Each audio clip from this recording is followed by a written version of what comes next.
Thought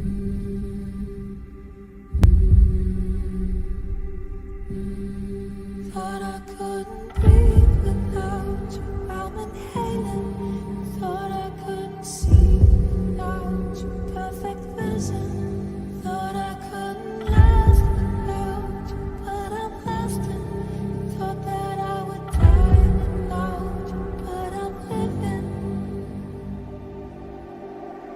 Thought that I would fail without you, but I'm on top. Thought it would be over, but now thought it won't stop. Thought that I would self-destruct, but I'm still here. Even in my years to come, I'm still gonna be here.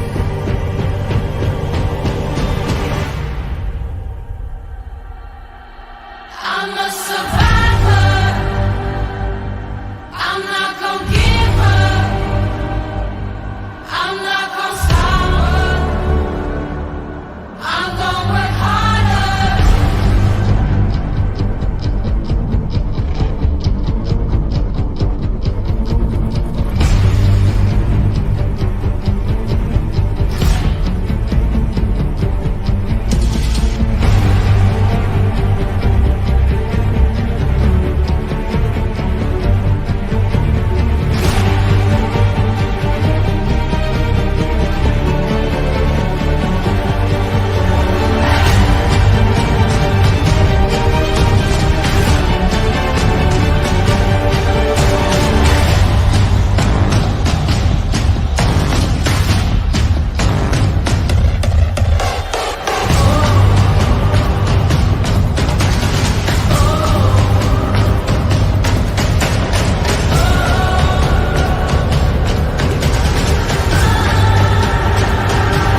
I'm a survivor. I'm not gonna give up. I'm not gonna stop. I'm gonna work harder. I'm a survivor. I'm gonna make it. I will survive. Keep on surviving.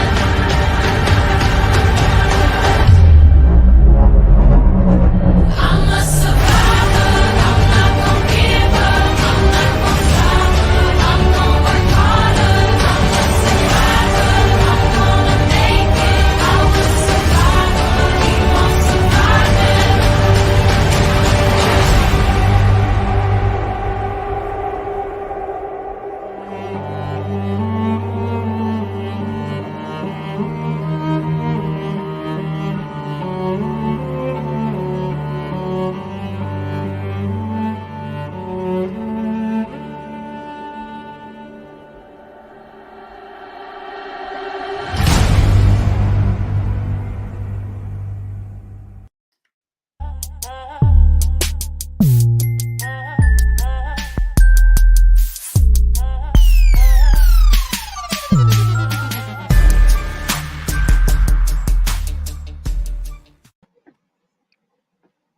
Good morning, everybody. We're here. We're a bunch of homers. We are all Ohio State, wall to wall. 2 days from now, Monday evening, it goes down. Is everyone does, feeling it man. up? How are you feeling about it? Oh man, I'm excited. I'm super excited. It's just so funny, man. One of my cameras just went out. It was so funny. I'm like, what happened to my camera You got angle? it got so excited about the game, it just blew out your It just blew out flipped. your camera there. My office doesn't look too bad, but I got to figure out what just happened here. Yeah, but yeah, man, I'm excited about the Ohio State game, and I'm hopefully that they pull it out like I know they can, man. Them Buckeyes, they're tough when they come down to those big games, man. You know, uh, I think you could safely say that Bama expected to be here, and a lot of people expected Clemson to be there, but we showed them what was what 10 days ago, about a week ago on New Year's Day, and here we go. The Buckeyes can Yeah, do it. The Buckeyes can do it. Many people have commented that when the Buckeyes um, historically have been treated as the underdog, that they come right, out and respond very, very well. I right. kind of like that we are underdogs. We don't have the pressure. Bama has the pressure. They're the Yeah. ones with the accolades. They're the ones with the awards. And so I like coming in. I actually like coming in as the underdog. Yeah, and Alabama, they've been number one for several years. They always tend to be at the top of the chart when it comes down to the stats. when it come down to just the overall balance of a team. And Ohio State, they came in at number 4 actually right before the playoffs. And so then when as Alabama when they got down to bringing doing the playoff seeding, they moved Notre Dame down to number 4 because they lost to Clemson. Was it they lost to Alabama? I mean, lost to Clemson? And so they looked at those stats and everything. They moved Ohio State up to number 3. Now think about this: Ohio State could have been playing Alabama first, but they ended up playing them in the championship game, which that would have been a good rematch actually. But all the critics, man, they got Ohio State losing this game. They had the tie, their favorite. They got a minus 8-point spread on them. 8 points is way too much. Yeah, I think it's going to be a lot. I think Ohio State's going to beat them pretty good, in my opinion. I think they're going to jump on them pretty good. We did predictions last time. Do you want to change your prediction? I think you said it was going to be 21-10. Is that what you said? I still think it could be something like that. I think it's going to be low scoring, but I think Ohio State's going to jump up on them first, jump ahead. I think it's going to be a high scoring affair. So I'm thinking, I'm thinking a real barn burner. I'm thinking like 38-35. I forget what exactly my prediction was. I should have written it down. So I'm going to say that it's going to be 42 to 38. Ohio State with a really barn burner game, and it could go either way, to be honest. And I'm looking for an exciting game. We want to know what your predictions are out there. Yeah, give us your predictions. Yeah, give us your predictions. I want to see what you guys are thinking out there. Let us know who you have winning the championship game. It's going to be pretty good, though. I'm super excited, man. Super excited. We had a banner of it that showed a little bit about the game. I'm not sure if Bria has that banner up yet about the Ohio State game. But, yeah, it comes on this Monday night. I think it's like 8 a.m. Is it 8 p.m.? 8 p.m.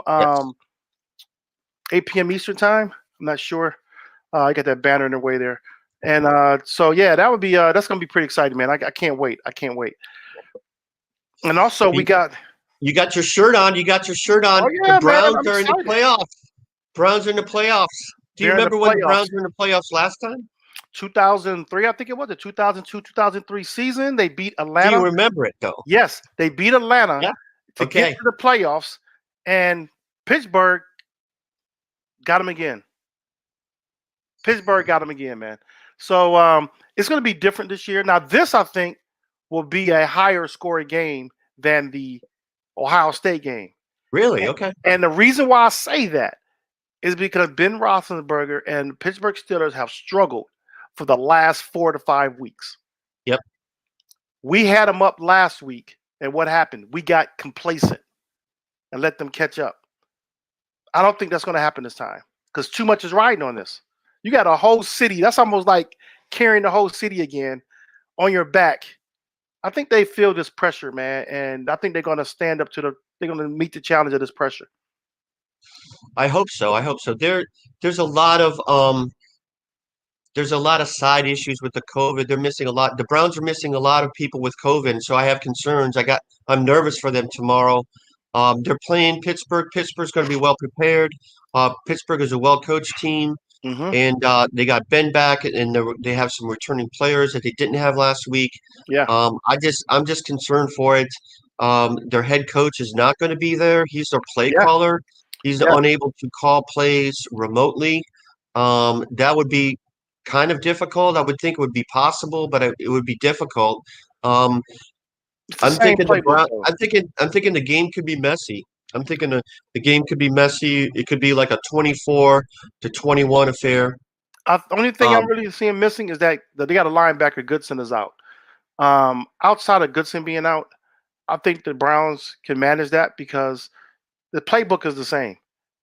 They're not. They can make some tweaks to their playbook. I don't think it's going to be. I think they can do this without Stefanski. I think what's going to make a difference is Stefanski brings in a calmness to the team that they may not normally have. Like every other coach that gets to a panic moment and they get careless, call crazy plays. Stefanski's demeanor calms the rest of the team down, if that makes sense. He calms them down. That's what's going to make a difference. To calm Baker down, to calm the defense down from making mistakes. That's what's been missing. And so That I was think that that's what's going to hurt at some point because Pittsburgh, if they're losing, they're going to do something to agitate the Browns. They're okay. going to agitate them. There's a Try to lot get of under their bad skin. blood Yep. there. Oh yeah. So, There's yeah, still a lot of bad blood there. I mean, when we were kids, it was, Cleveland Pittsburgh was like a brawl. That was like, you know, uh all no holds barred. That was going to be war in the trenches.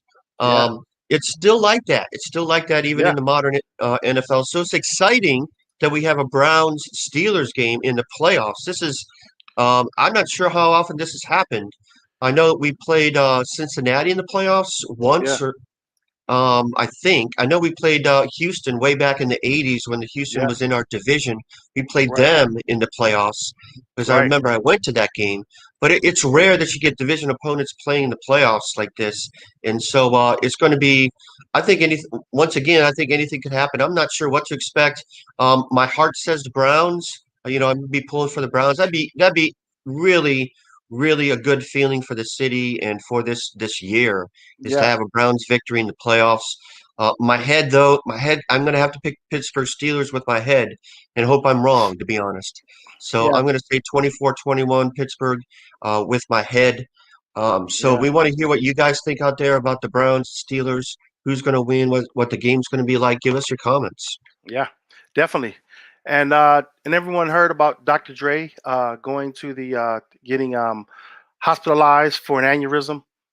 He's out of the hospital now, and he did do a Twitter feed, a Twitter post.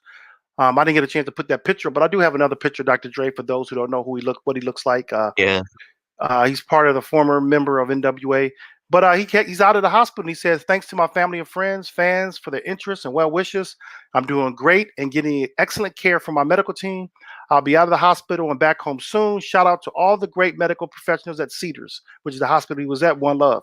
So I was glad to hear he's getting himself back together, getting this hopefully restoring his health. And as we all know, he's going through some different things. We don't know if it was the stress of divorce that he's going right. through, but the sad part is while he was in the hospital, there was an attempted robbery at his house, which That's was really jacked up, man. It was sad that even had to happen. Well, I'm so glad that he's okay. He's 55 years old, and it just kind of Yeah, makes you think, that this could happen. And he was on yeah, the favorable side. He was blessed yeah, that he survived. But these things are scary, yeah, and I'm sure that he's very thankful, and his family's very thankful that he's okay. I don't know if those people were like monitoring the situation, knew that he was in the hospital, and decided to break into his house. That's sad. That's just a sad commentary yeah. on But it was. society. You That's think about just something that's all over the news, though. You know what I'm saying? And it's all over Twitter, Facebook, Instagram that he's in the hospital. That's a red alert for people who are devious and evil. It's sad. mhm. Sad, man. So Uh, four people were arrested yeah, as he was hospitalized, and it does indeed sound like that they were looking and monitoring the situation, knew that he yeah, was not there, and decided to break into his house. So yeah. messed It's up, sad. messed Yeah, up. it's sad, man. It's sad. Um, but and I moving did want on. to I did Oh, want go to ahead. say one thing about the Browns Yeah. with Kevin Stefanski. I'm sorry to go back to that, but Oh, and if I move uh, too fast, that's all right. comparing this year to last year, um, I think that Kevin Stefanski has done. I've mispronounced his name. I think he's done a great job this year. I think he ought to be in the running for Coach of the Year, to be honest, because you think back to last year, the Browns were kind of a mess. Yeah, They were the most penalized team in the NFL. They had all these off field things, yeah. and I think that not having him there, I think that what you said that him being a calming influence, I think there's a lot to that, and I Hmm. think that Baker's had a successful season um, in large part because of his coach. That coach Right, quarterback relationship we have seen is so very important. right, And we hope that this could be a team for years to come, those two in Cleveland. So right. That'd be awesome, man. That'd be awesome. That would be great. I Whew. just think with the COVID, With the players missing, it could be difficult for the Browns, but hope for Yeah. the best. So Do you remember? Do you remember what it was like with the Bernie Kosar Browns? oh yeah, The energy we felt in the city. oh You yeah. know that excitement that was there, man. I mean, those times really, I'm not sure we're going to have that again. When the Browns came back, they're in this new fancy stadium that's just clean. It's Yeah, beautiful, and I've been to it, and it just yeah, doesn't have the same sort of raw feel. it doesn't. The Cleveland Municipal Stadium, there was to be honest, the fans got pretty rowdy and Yeah, pretty boisterous, and they were, pretty in the wrong side of things for a while. Throwing yeah. snowballs onto the field. You recall the water Oh, bottle the incident. water bottles. I Used to think throw that was in the new pennies and stadium though. coins. But I mean, they were throwing batteries at one point in Yeah, the '80s. We had what's his face? Who was the coach of the old Houston Oilers? It was Glanville, Jerry Glanville, Jerry Glanville, all black. and then the Cincinnati coach. He grabbed. Remember when he grabbed the microphone and he Yeah, was saying, "What are you guys doing? You guys are acting like Cleveland fans." yeah. Who was He said- that? I can't think of his name right now. I can't Man, think of his name. yeah, But Cincinnati coach. anyways, Yeah, those were different times, and yeah. we're not going to get that sort of raw dog pound feeling again. But Well, it's it the is it commercialism. does bring back memories. So, It's the commercialism of it. The commercialism of sports in general. I mean, you think about every arena right now. They get these new arena, all these corporate yeah, suites, and it changes your audience. yeah, They're there it is. for It's so they're because of the different. hype. They're band those bandwagon fans. And so when the Browns are going through that era with um Bernie Kosar era, those are real fans there, in my opinion. I was Yes. there in those games. Those are real I went to people. those real games that Yeah. where you're in the dog pound, and it's like you can have a Steeler jersey on in the dog pound, and things Oh, can get crazy. I mean, I remember the first time I went to that stadium, man. I was like 5 years old, 6 years old, and this is when OJ Simpson was still playing, and this was his last season. He played for the 49ers. His last year or two, he played with the Wow. 49ers. So that was like, although his character and his whole legend, his legacy is Well, that tarnished that was forever. before It's that was tarnished before the forever. But at that time, OJ was like everyone's idol back then. Hmm. And so I remember being in the backyard acting like I'm OJ Simpson, although I love Jim Brown, but everybody Yeah. liked OJ Simpson. So the my dad took me to that game. It was us and a bunch of guys. We sat in the bleachers, which is Wow. what we call the dog pound. Do they even This is have before, They don't have bleachers anymore in I stadiums, do think they? I think that this doesn't the dog pound have bleachers? They don't have the bleachers in the dog pound. I've never sat I in the don't dog I pound. don't think so. I doubt that any stadium has bleachers nowadays. I've never sat in the dog Not pound. professional. It seemed like I those, mean, not major league. Sorry. Go yeah, ahead. but the dog pound seats from until they redid the stadium, those were the cheapest seats in the stadium. That's why people Yeah. sat there. So when it became a new stadium, they changed it. Those are like some of the most expensive seats to have is sitting in the dog pound because of Yeah. the name and Because all of the that. name. Yeah. Yeah. So a lot of that, is it's crazy, man. The way they change things, and now you have people on their cell phones conducting business in their seats. It's like it takes away from what um that sports atmosphere was really what used to be like. Yeah. I In this think that corporate era. watching the NFL at home is in almost all cases better, because it's so expensive. If you want to bring like your family of four Yeah. to a Browns game, that's going to be several $100s. Yeah. It will. When you take a parking and getting something to eat, that's a lot. Look at these playoff games. It's an investment, you know. Yeah. I mean, I was there as a high school student, like right out of high school, and my buddy and I went to a playoff game. We sat in the dog pound. We didn't have any money, Yeah. but we had enough money to go to the Browns game. Yeah. So now it's just a completely different thing in the NFL. But different age, different times. Yeah. Um, It's crazy. I what mean, else we got? Go what ahead. we got? Go ahead. Well, I was gonna ask you, do you like to travel? I like to travel. I like to travel. I haven't been traveling outside of the state hardly at all. I Right. mean, the only place I went to is places in Ohio by myself. Um, into that retreat that I went to in the fall. That's really the only time I Right. went out of town. So Yeah. Well, the last last year. few times we had to go home, and I went to go see Bria when she had Yeah. the new baby. That's in Kansas City. But I love to travel. But this is as of December. I think it was December 28th or 29th. They're Yeah. saying that countries are starting to open up. Yeah. There these international destinations, and the thing about it, there's a list of countries that is where possible for U.S. Passport holders to go for vacation. Okay. Um, some of these countries I never even thought about really, but you have like Albania. Albania is one of them. Okay. They were saying that it's because it's beautiful right on the Adriatic Sea. Yeah, I don't mean to You know, laugh about Albania. It's just kind of a random place. it is, but I'm just giving you the list. So and I've never even heard of this country. I mean, it's my ignorance on it, but Anguilla, you ever heard of that? It's a British territory in the Caribbean. Antigua?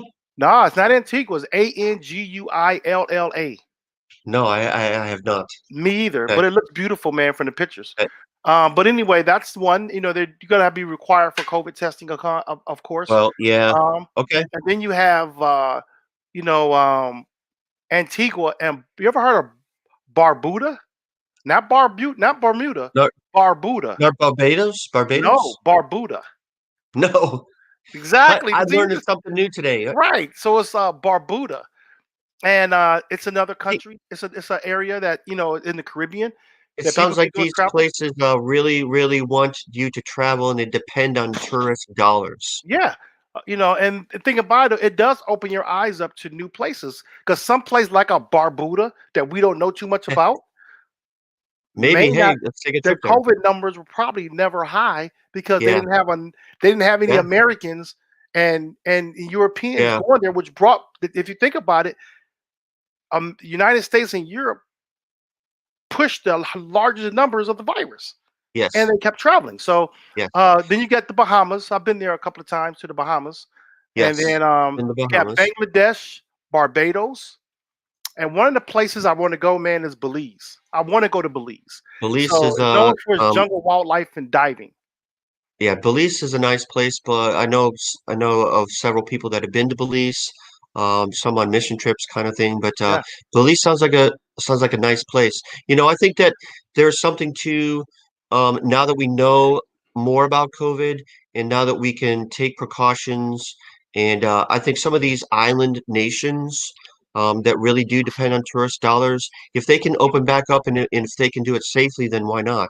yeah. I remember this week a friend of mine um, I connected with, and he went to Florida on a Mhm. plane, and I said I had to I had to poke him a bit, and I said, really, weren't you concerned about COVID?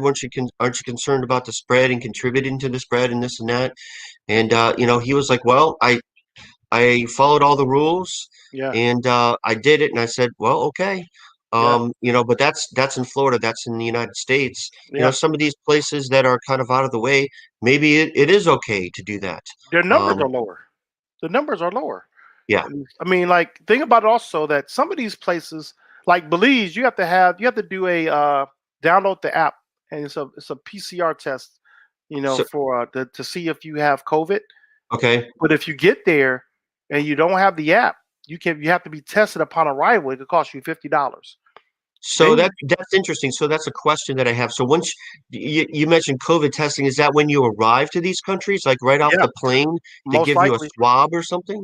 No, it may be a swab. I'm not sure how they're going to do it. Um, but there's testing. And like even in Bermuda, there's a fee. You have to have an authorization cost of $75 per adult, $30 for the flight crew, Yeah. and children 9 and under. Um, it's a $75 fee just to be authorized to come to Bermuda. Okay. You have to have a test. Also, you have to be negative upon arrival. Um, the test can be taken no more than 5 days before departure. So you have to have that test done before you even get on the flight to go to Bermuda. Okay. So those things are interesting. You have Bosnia on the list. 72 hours before departure, you got to be Yeah. tested. It sounds like Brazil, it sounds like you're going through the alphabetical order. yeah, Brazil, Cambodia, Colombia, Costa Rica, Dominica. I want to go to Costa Rica though. I know one of my schoolmates. You may remember Lisa Callahan. She Yes, went to Costa Rica for nice. she's a Spanish teacher. She went there for some training. Well, She had to stay there for my 2 weeks. daughter was going to go to Costa Rica on a school trip, and that Yeah. got canceled last year because of COVID. So go ahead. Now, what do you think about this? Dominican Republican. They're going to be giving um, random breath tests, no more than 10% of random passengers, plus anyone showing The breath symptoms. test.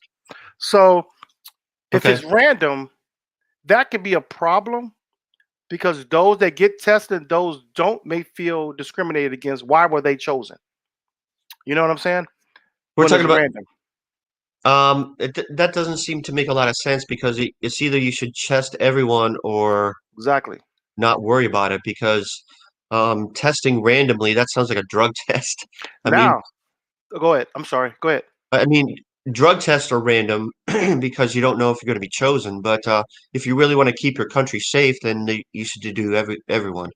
But Yeah. unless they have so many people that are looking to come there, which I can't believe that right now they do, to the Dominican Republic, um, I think they should just test everyone rather than random. That doesn't seem to make a lot of sense, but maybe they have a reason. So Well, one of the reasons that it might be random, but one of the reasons why many people may be going to the Dominican Republic is because they no longer have to show a negative PCR COVID test upon arrival. They don't have to show okay, that. okay, So this is random, and they also have to fill out a health affidavit. You got Dubai. Um, they have a test you have to take before arrival, 96 hours prior to arrival. So it's a bunch of countries are opening up right now, and most of these countries, if you look online, they didn't have high numbers in the first place. yeah. And so I don't my issue if I was to do travel right now, international travel, my issue would be my biggest threat would be American airports. you know, that would be my That's biggest what I threat was right about to say. I mean, I would feel actually right now I'd feel safer going to Belize or going to the Dominican Republic than I would to Florida or now. Yeah. California. I'm just Well, being real. I mean, I'd feel safer going to Dubai. That's a right. Middle Eastern country rather than flying to New York City. Well, there's Um, a fix for that, man. you know I'm always coming prepared, right? There's a fix for that. Cuz you make a good point. You feel safer going to a foreign country right now than you do going because to an American well, the country. numbers are down, like you said, the Right. numbers are down. Well, there's someone sorry. There's someone who kind of helped us out with that. You know, his name is Glenn Gonzalez. He Okay. started a company called uh, Jet It. It's a fleet company of jets, private jets. And this is brand new, right? This is like right at the end I of think, last year. yeah, about a year. But I think it's 2018. He might have started. He Oh, I'm really, sorry. I'm sorry. but I Okay. think he went into this form of it last year, to Okay. where you have these prices, but it's like $1,600, man. Um, that you can fly a private jet right now. It's a lot of celebrities. And the planes are really nice. You know, they're small jets. I want to see one in person myself. And actually, Gonzalez, I think, is from Houston. It looks But nice. It looks nice. you Hey, know, we should pool our resources. We could take a vacation. exactly, man. I mean, Oh, look at that. Look at that. yeah, That's beautiful. right. Beautiful. So you think if you get like, maybe 6 to 8 families or couples or whatever, and I think the smallest plane is like 6 passengers. I think they may go up to 10. I think 10 or 12, but and it's like the thing about it is, it's like a 2 hour. Your limit is like 2 hour flights. So those will be mainly for local travel within the United States. Okay. Because I think that he gauged it from 1 hour to an hour and a half or 2 hours is your average flight. So what happens is the pilot flies you to, say you go to New York, 2 hour flight. Okay. He turns around, he Chicago. flies to the next city to pick somebody up. Okay. And you're not coming back the same day, most likely. So you could be if you got that kind of money that you're Uh-huh. making. But the thing about it is that the whole point is for them to fly 2 or 3 flights in a day and still be home for dinner with their families, the pilots. So that's pretty cool. You know what I'm saying? And it's pretty cool. And then they It's a also, good to give people a better view of what Jet It is like. We do have a video for that, and you can roll that video.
It's Hey, pretty cool, I like wasn't the it? Ferraris. I like the Ferrari at the Right, end. I'm like, hey, wait a minute. Does that come with the package deal? Did they pick right, you up in a Ferrari to take you to the airport to get on a private jet?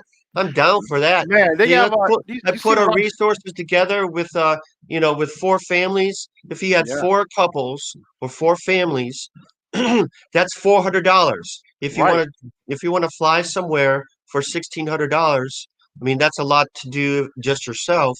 But I'm saying that's a good business model. I think for years now, airlines have not been innovative and creative. I think their business model is old. Though you see airlines come and make a big difference that have some sort of different business model. Doing away with first class or doing away with the check baggage fee. It's Yeah, popular, and the reason yeah. why it's popular is because the airlines fleece us, and the airlines have been a poor business model, I think, for like 20 years. No, I agree. I agree. I think it's great, man, because and the thing about it, people look at the cost of a private jet, but when it comes down to it, in this situation, I think if you go with a group of people and everyone's been tested, I think it's just a safer opportunity because like I said, we don't know where this is going to go. We don't know where this COVID is going to go. We don't know if there's going to be something else that's coming up next. We have no Yeah, idea. yeah. We have no idea. So it's interesting, man.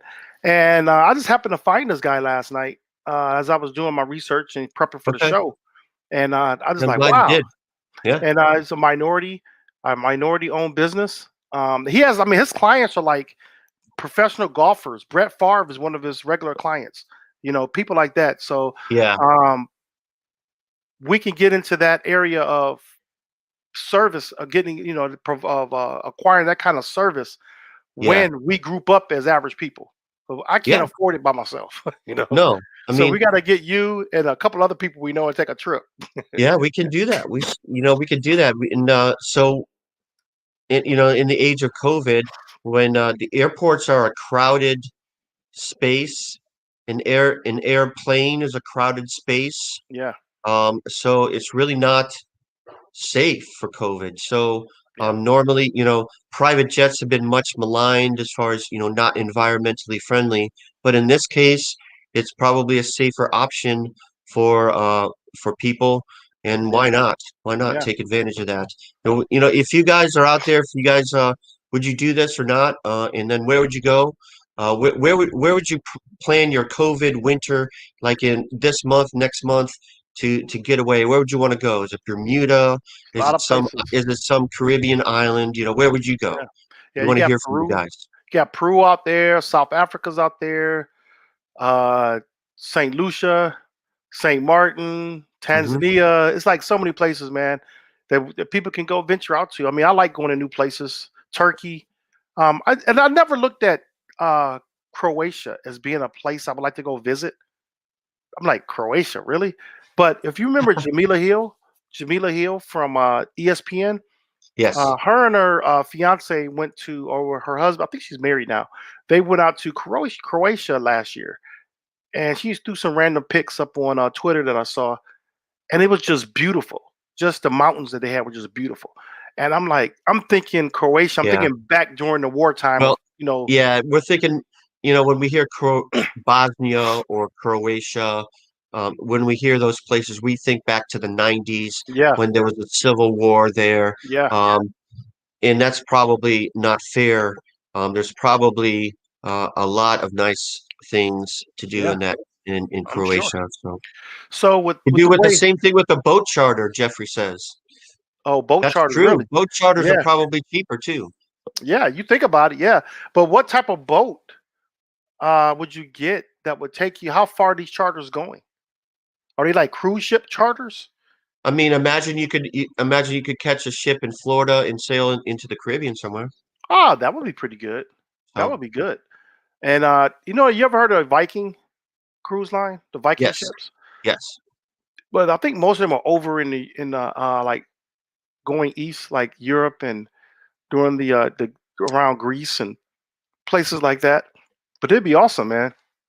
I would love to so take some of these trips, man. we want to talk about those of you might have seen Social Dilemma that's on Yeah. Netflix, and that Yeah. made um a pretty big wave a few months ago, and it brings up some very interesting points about how social media and our cell phones and constant notifications have really changed us. It's changed us as a society. It's changed us as individuals. Right. It's changed our minds really, Right. and it gets us to think about the dangers of what we're doing to ourselves and Right. how much we allow ourselves and our children to be in front of a screen. If you, I know that I have an iPhone and it gives me like screen time, like Yeah. the amount of time I spend in front of a screen. And Right. I'm not exactly sure how they're calculating that. They might have, you mean, anything from like when I like to play music in the background on Yeah. my cell phone a lot. Like I fall asleep to that. So that's probably screen time for me. I like to use the GPS when I don't know where I'm going on my phone. So that's probably screen time. But I admit, spend too much time on my phone and too much time on my screen. I've been considering that I should turn off my notifications because I get notifications about news whenever there's a Facebook post from like a group Mm-hmm. or somebody I follow. I get notifications for email. Yeah. I've been considering like turning all that off, and so that I'm not like looking at my phone Yeah. and and clicking when I could Yeah. have like only once or twice a day say, okay, I'm going to sit down and look at my email now. Yeah. I've That would turned be mine much off. healthier for me. That'd be healthier for me.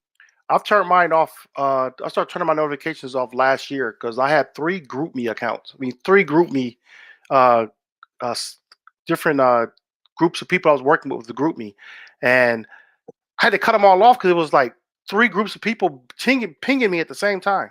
Yeah. And so I cut all that off Facebook. I don't have any social media notifications on my phone. Only notifications I have are banking, and my regular text messages. Yeah. Those are my notifications. And every time I get a new app, you automatically have the notifications. I cut them off right away. I just cut them off because it's annoying for me and it's a distraction for me. I know it's a distraction. It's the And it was loop. so funny. I had this video I wanted to create. I'm gonna just create it.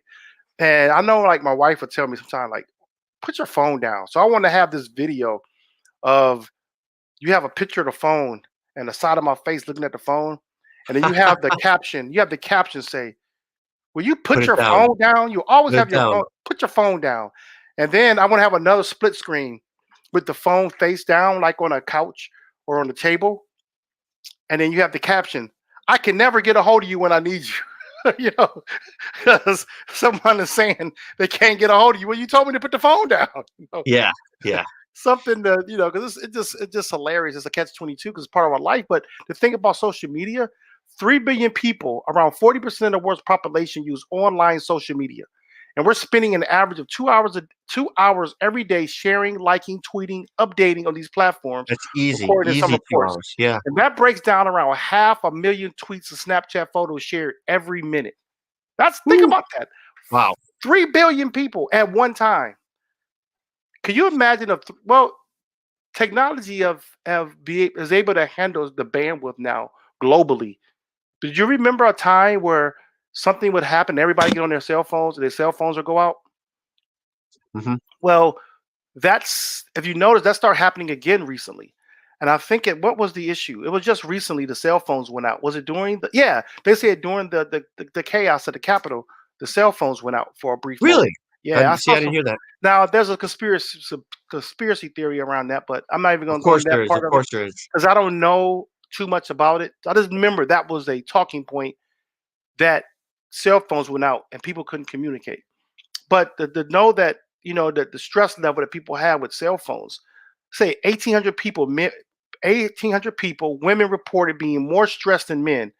1,800 people gave this question. They said they're more stressed than men, and Twitter was found to be a significant contributor because it increased their awareness of other people's stress.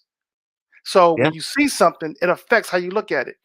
And this was Yeah. coming up to this, like, how does social media make you feel? 50% of social media creates an overwhelming pressure to succeed. Yes. 46% says comparing their life on social media makes them can't even see the bottom line. They're inadequate, and I've seen that to where we get back into what we talked about before, that confirmation bias. Yes. If I put on there that I'm having a bad day or I'm stressed or depressed, this and that and other, you may find another 20 people say they're the same way, or yeah, I Yes. understand what you're feeling. Yes. But what's missing? It compounds your attitude, and it compounds the feeling of despair and Yeah, despondency. That's played a role this year. That's played a role yeah, this year upon or- people's stress level yeah, because they see other people out there posting about their misery yeah. and they become more miserable. But you know what would be great? When we see these types of posts that come up, I know myself, I'm this guy. You give me, you tell me something that's going on, I'm going to give you a resource. That's me. Like Yeah. a lady was just telling me about her health. She lives in Houston and that she's going through these issues with health and she's trying to do the holistic type of things with her body. And I gave her my doctor's connection from Houston. I Yeah. said, this is a good doctor. She does a lot of all natural stuff. And she was like, oh, thank you. I'm so appreciative. So that's what we need to see more of. Instead of people piling on with more depression, you can tell people what your situation is, but Yes. also in that same post, bring a resource that can help somebody. Bring something that can help somebody uplift their life to give them a more some more some better self-esteem, confidence, or something like that. Yeah. I You mean, know, the internet and social media and having 5G and all this connectivity is a blessing, yeah, but it's as much of a curse because you post up miserable things, you post up about your complaints and things like that. yeah, It compounds to people.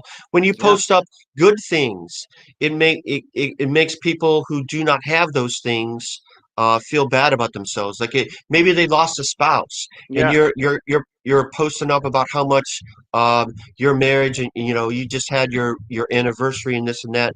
Some people might read that, and that's yeah, good, and you should celebrate that. yeah, But when somebody else reads that and they think back, man, I wish I was married. I wish I had that kind of a relationship, or my spouse passed away 2 years ago. It compounds on um, people's stress and people's anxiety. We're speaking of screen time. Jeffrey had an interesting stat here. This is alarming. This is alarming yeah, to me. So, um, several hours a day that our preteens and teens are spending in front of a screen. And I'm not sure what the answer is. I know yeah, for myself, sometimes I get on my phone and I want to search something on Google, for example, yeah. and Google has these articles and they're all stuff I'm interested in because of stuff that I click on, The, the algorithm, yeah. and so that, oh, that's interesting. So I click on it, Mhm. and then 5 minutes later, I'm like, why did I pick up my phone? I can't Right, remember why I picked up my phone. right, And it's like, oh yeah. So we talked about how this changes our minds, and I think I've changed. My mind has changed. yeah, I'm distracted. I'm like multitasking like all the yeah. time. And I've heard more people right now have anxiety. More and more people have anxiety, and this is another good a thing here that with the anxiety, it says that Yeah, post that up again. no, that was something different, I think. But go ahead, we'll get then we're gonna get into that one too about voting. Because we're gonna go into our talk about politics a little bit.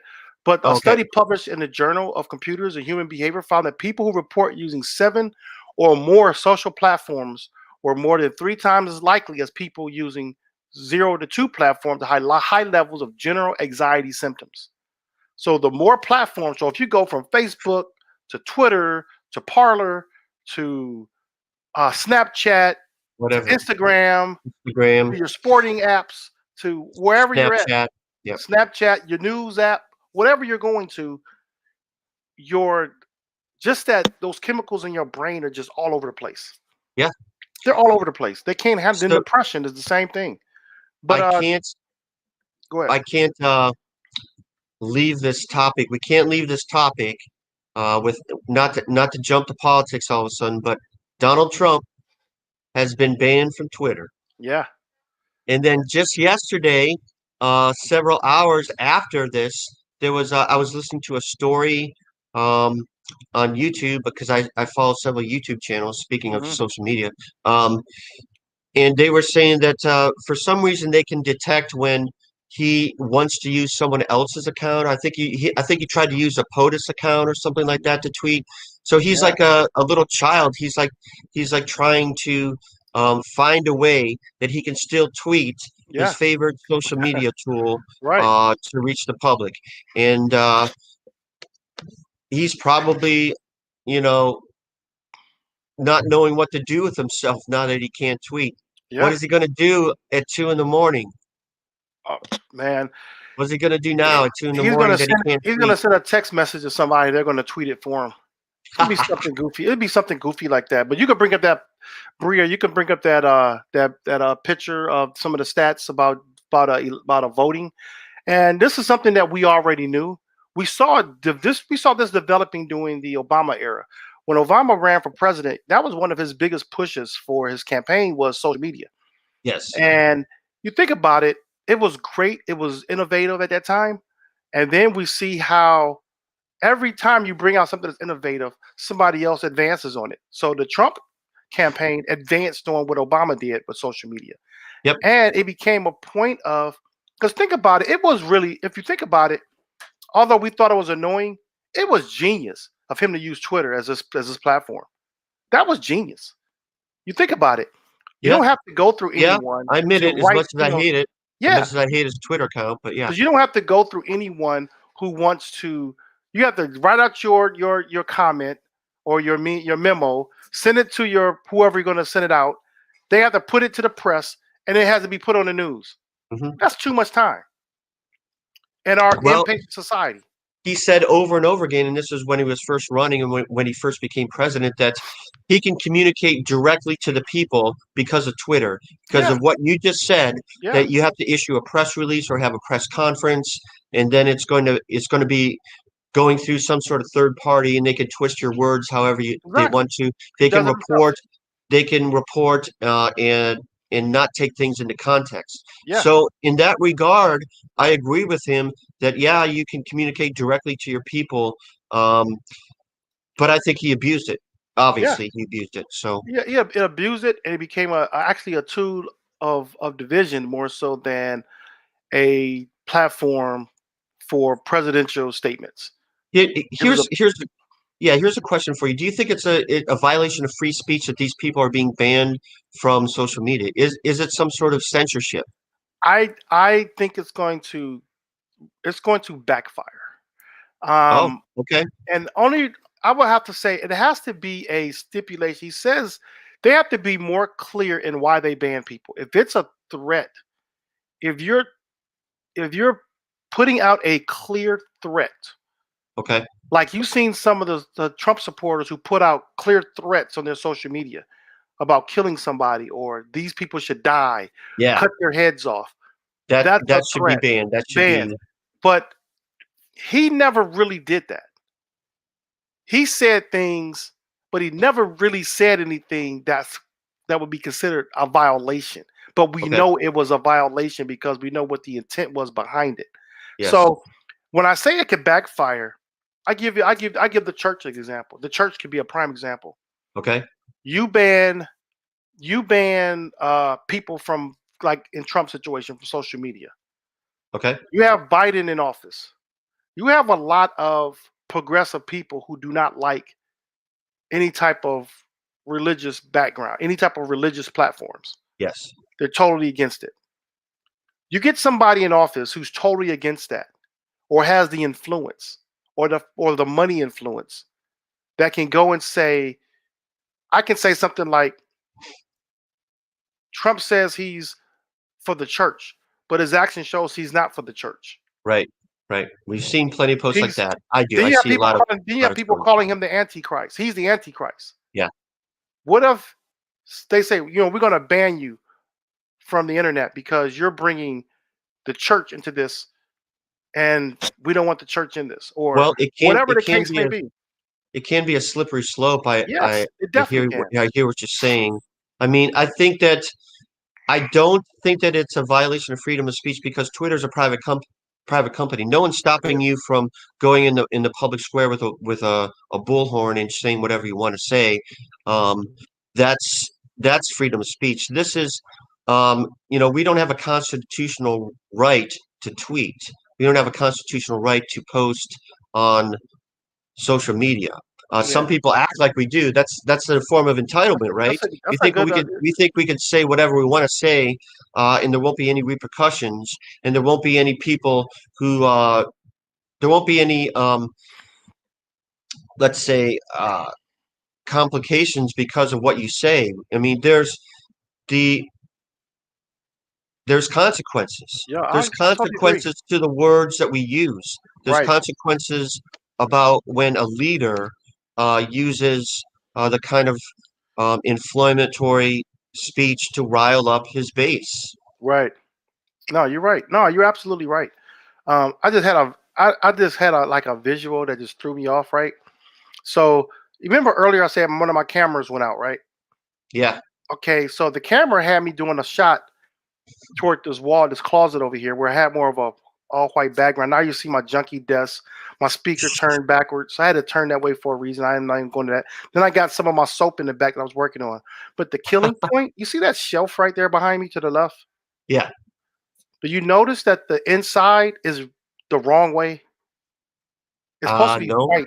It's supposed to be white on the inside. So Right. the I mean, I cover see up, that. so I put the cover on the back of the shelf I made, Okay. and the cover has a white side that shows white on that inside. Okay. And I turned around backwards. So I'm talking to you, and I'm like, that You're empty shelf, distracted about that? it distracted me because I know it's bad. I gotta have somebody like Jeffrey Donnelly tell me, your shelf's been put together wrong or backwards. I can hear him say that. So now I gotta, instead of taking it all apart because there's 1,001 nails in the back, Oh, okay. I want to just paint the inside white like it's supposed to be. But it Yeah. distracted me. I'm sorry, but it was a No, distraction. that's fine. That's fine. So, But you were talking about with the Twitter and the thing, the Twitter. yeah, there's consequences to what we say on social media, and we should be held accountable to that. Yeah, definitely. So if you think about that, how is this affecting the way people think and the way they actually navigate their social media? There was I don't know. didn't we have a stat up about voting, how people voted for Yes. the I mean, we for see how people have developed their own sort of thought bubbles, and where their only friends on social media are those who agree with them, and yeah, how sort of limiting that could be, and how that affects us because we don't communicate to one another. The irony about social media is that it's there it is. produced less communication, I think, between people with differences. Right. And Now that's this is an interesting stat that like yeah, 28% of Democrats are significantly impacted by their voting decisions because of social media, and only half as much of Republicans. That's interesting to me. I have no idea why that's the yeah. case. I don't. Is it maybe a younger demographic? I don't know, but that's pretty interesting that Republicans are half that number. No, So I agree. And the thing about that though, I'm not sure. I forgot where I got this stat from. It's by the Fin Partners. I don't know too much about the Fin Partners. Got to do some research on them. But regardless of the numbers itself, I think those numbers are low. And I got to see the yeah, date that the stat came I would out. agree with that. I mean, I would think there would Yeah, be a lot higher, to be honest. I I would think really it do. would be a third to a half of people. Yeah, I think it would be higher. Now, let's say 50% of respondents, 52%, um, said it impacted them. Now, that's more right. 52%, I agree with. But the troubling part of that whole thing is that I don't think I don't think people really even can think about the fact how the social media is influencing them.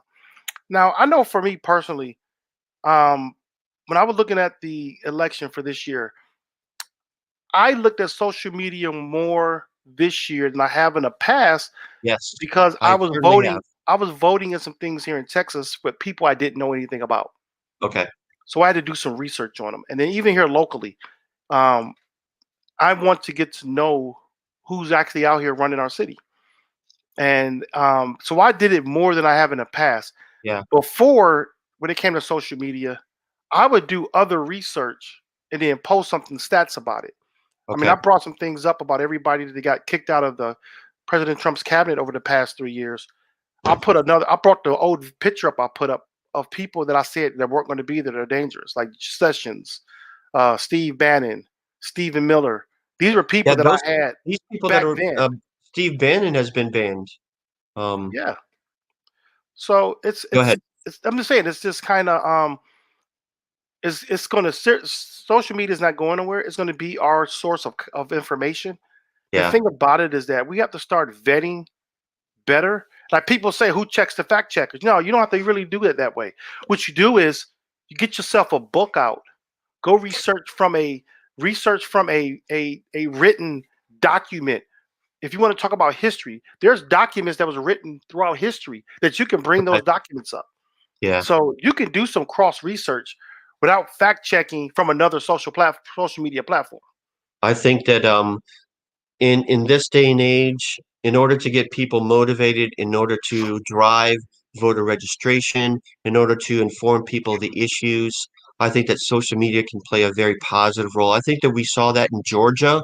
Yeah, Um, Georgia flipping to blue, flipping to the Democrats, not only in the presidential election, but in these runoff elections. Stacey Abrams being a champion of getting people, getting the vote out, getting people registered, yeah, getting the yeah, word out. In 2016, as we talked about on Thursday night, um, there was like a 5 point advantage for Trump. In 4 years, that was negated.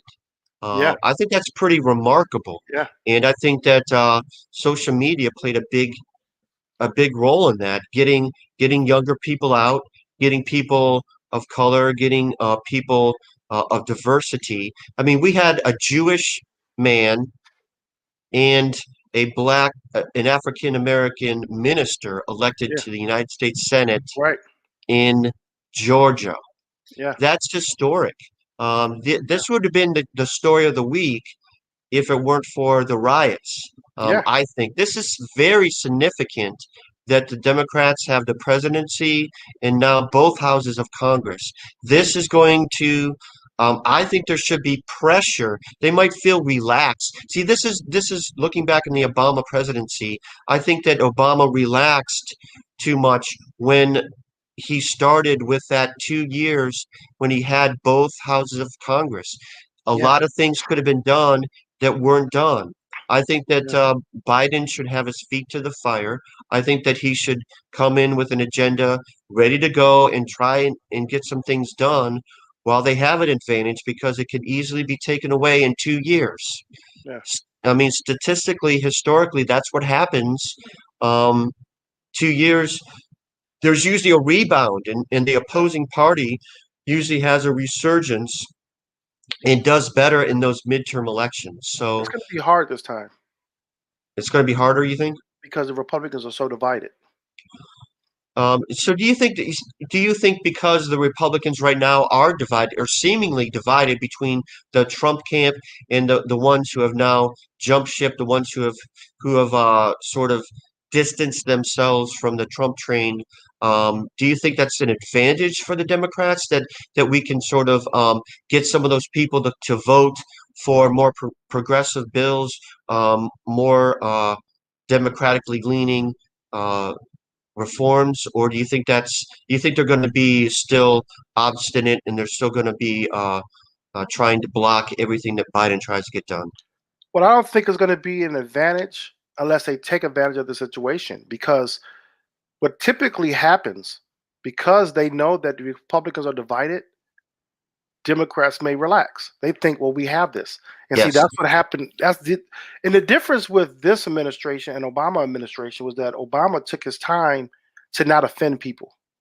There was things on that agenda that wasn't addressed because if he would have addressed it, it would have been, oh, he's only looking out for the black people, or Yeah. he's only looking out for minorities. Everything that he pushed through were pushed through because there were issues that affected all people. Is Yeah. what our president should do. Is what a president should do. But the thing Yeah. about it in that situation, there were things that needed to be addressed Okay. And I think he was walking on eggshells not to offend certain people, even in his own party. If What he, were some of those things? What were some of those things that you're referring to? well, actually, some of them would have been the police brutality issue. Okay. Significant changes. Do you think that this time around with Joe Biden that there's going to be something specifically addressing that Oh, um, definitely. as far as laws and reforms? Yeah, the reason why it would be different this time because the demographics that are in the House and in the Senate are different. Yes. Okay. He Okay. didn't have that advantage in the House and the Senate like he does now, like Biden does now. Okay. There's a different demographic change that will push more for the change versus oh, like Biden might think cautiously about things, but he's going to have that pressure because he has people that's on his side that are in the House and the Senate that's going to be pushing for that. Okay. Their So what are constituents are the ones that voted for him. okay? What are some of the things that Joe Biden should tackle other than COVID? After COVID, hopefully, uh, after the vaccines are rolled out, that seems to be his goal right now. Is Yeah, COVID? He's talking about the yeah, first 100 days, 100 days of wearing masks. In yeah. the first 100 days, he wants X amount of million people. I forget what the stat is. I heard it Right. yesterday. He wants all these people started on the vaccination. Um, after other than COVID, what are some of the things that you want to see happen like in the first year? Healthcare, Okay. healthcare is one of the major things because that's been a controversy since the Affordable Care Act came out. So that's Mm, 8 years now. It's been an issue, or okay. 6 years or whatever. It's been an issue. What did I say? 8? Yeah. So it's been 4. Yeah, 6 years has been an issue.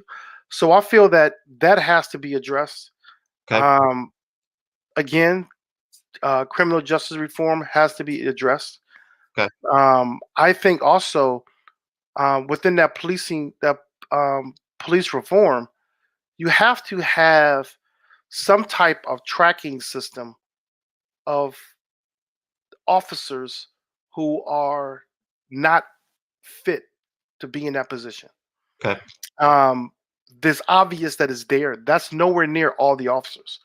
I am pro police, um, but there are bad apples, as everyone says. Well, we need to be able to isolate these bad apples. The same way you ban Trump from Twitter, you can have a database set up for these officers.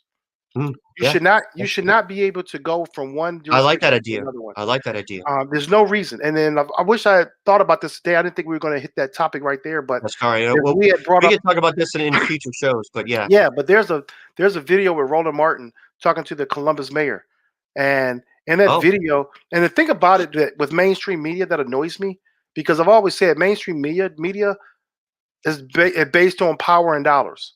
So if your audience, which brings in your dollars, and then you have whoever your owner is of the station is your uh-huh. power, that's Okay. going to dictate how you broadcast. People think that Fox and uh, caters to one audience and CNN caters to MSNBC. another audience. Yeah.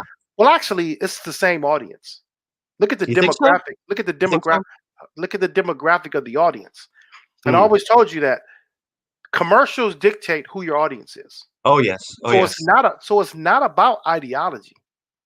It's about literally who are the people that they're talking to. Yeah. And most of the time is race related. Who are you talking to? Yeah. So Yeah. if you look at all those news stations, they're catering to the same group of people. The split is ideology. Yes. So, Okay. Yes, I agree with you so there. Yeah. that's where I'm getting at. So in order to change that, you need a more diverse group of networks to deal with to change that, to change all that. Well, So I don't know if anyway, that'll happen, but we'll see. no, it won't. It Maybe won't maybe happen it right will. away. We see So some that's what sort of happened. fringe media out there like Newsmax and ONN, Yeah, OAN. I I still doubt same if they're audience going to though. be getting to the point of competing with the three big cable news channels. Well, Go the ahead. thing about why I mentioned that about the audience is because if you look at what I said about Roland Martin, he went to the mayor and he asked him specifically. He said, are you going to have these officers fired, or are you going to push for these officers to be fired? Right. And he mentioned how that has been done already. And that's when he went ahead and he fired the one cop in Columbus that shot that Andre Hill.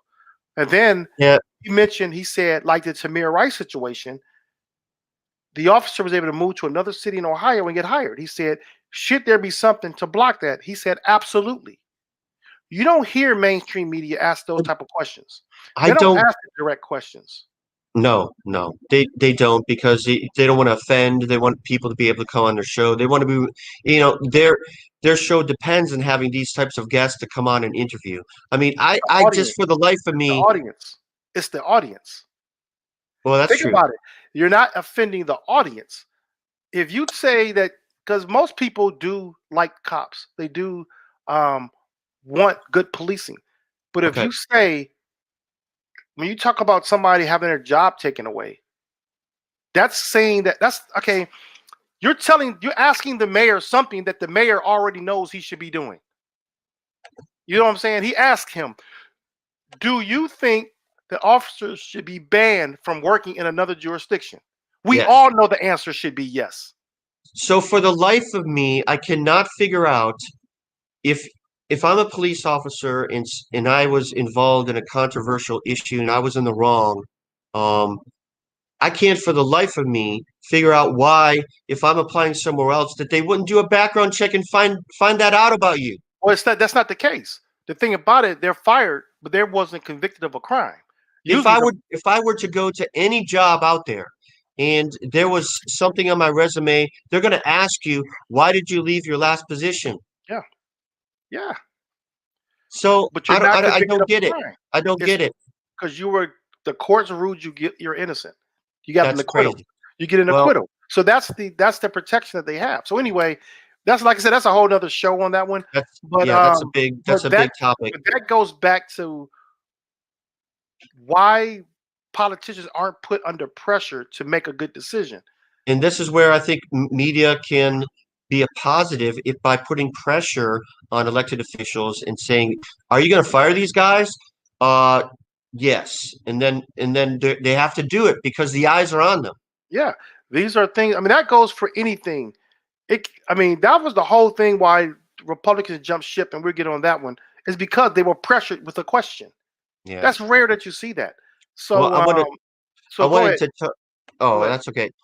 So I want to give praise where praise is due, and praise should certainly be given to Stacey Abrams. Good job to Stacey Abrams, who had done so much for the state of Georgia. We recall that she ran for the governorship of Georgia, and she got really, really close. That was considered like, wow, it was significant that she got really, really close to being the governor of Georgia. And then she didn't stop there. She didn't,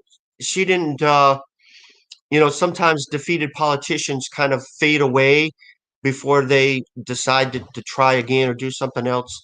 She went right to work on Georgia and saying that this is an opportunity here to be able to do some grassroots work. Yeah. And we see the fruits of her labors right now. 10 years in the making, man. We see the fruit of her labors. 10 years, dude. 10 years she's been working on this. But think about it. She had to be able to convince enough people to make a difference. I want to show you the difference that they made. Go ahead and roll that video.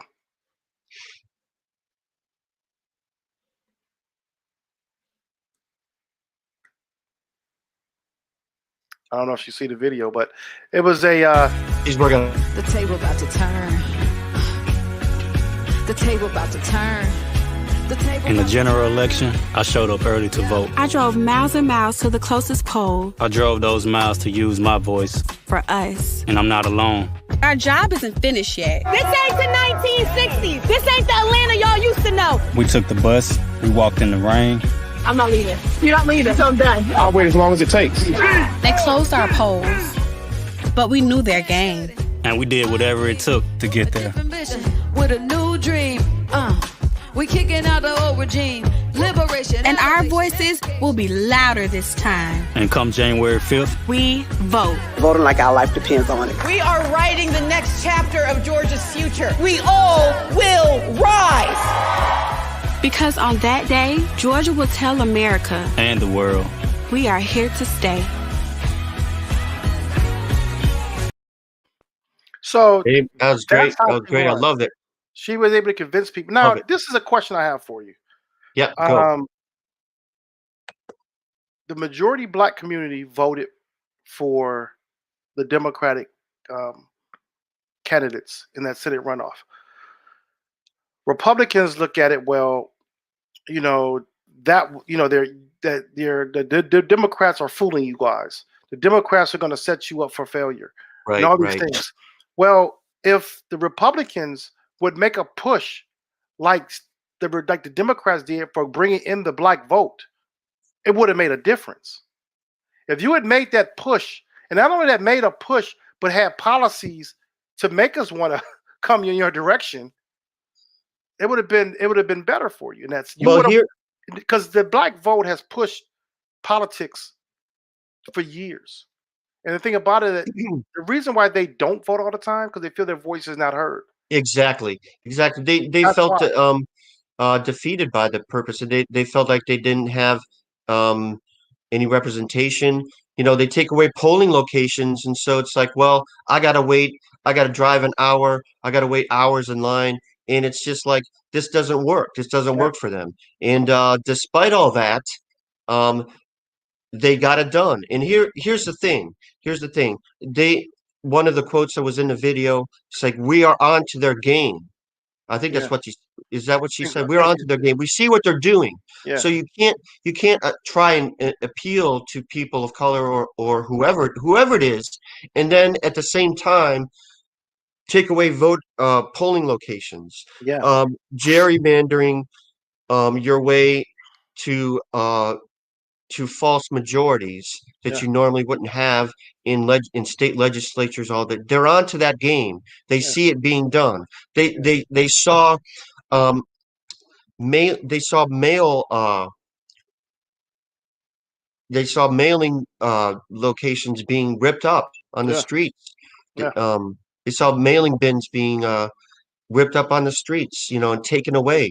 I don't know if our Um, producer Bria has I don't know if her mic is unmuted, but she could tell you her experience of her voting experience in the general election. Do you have that?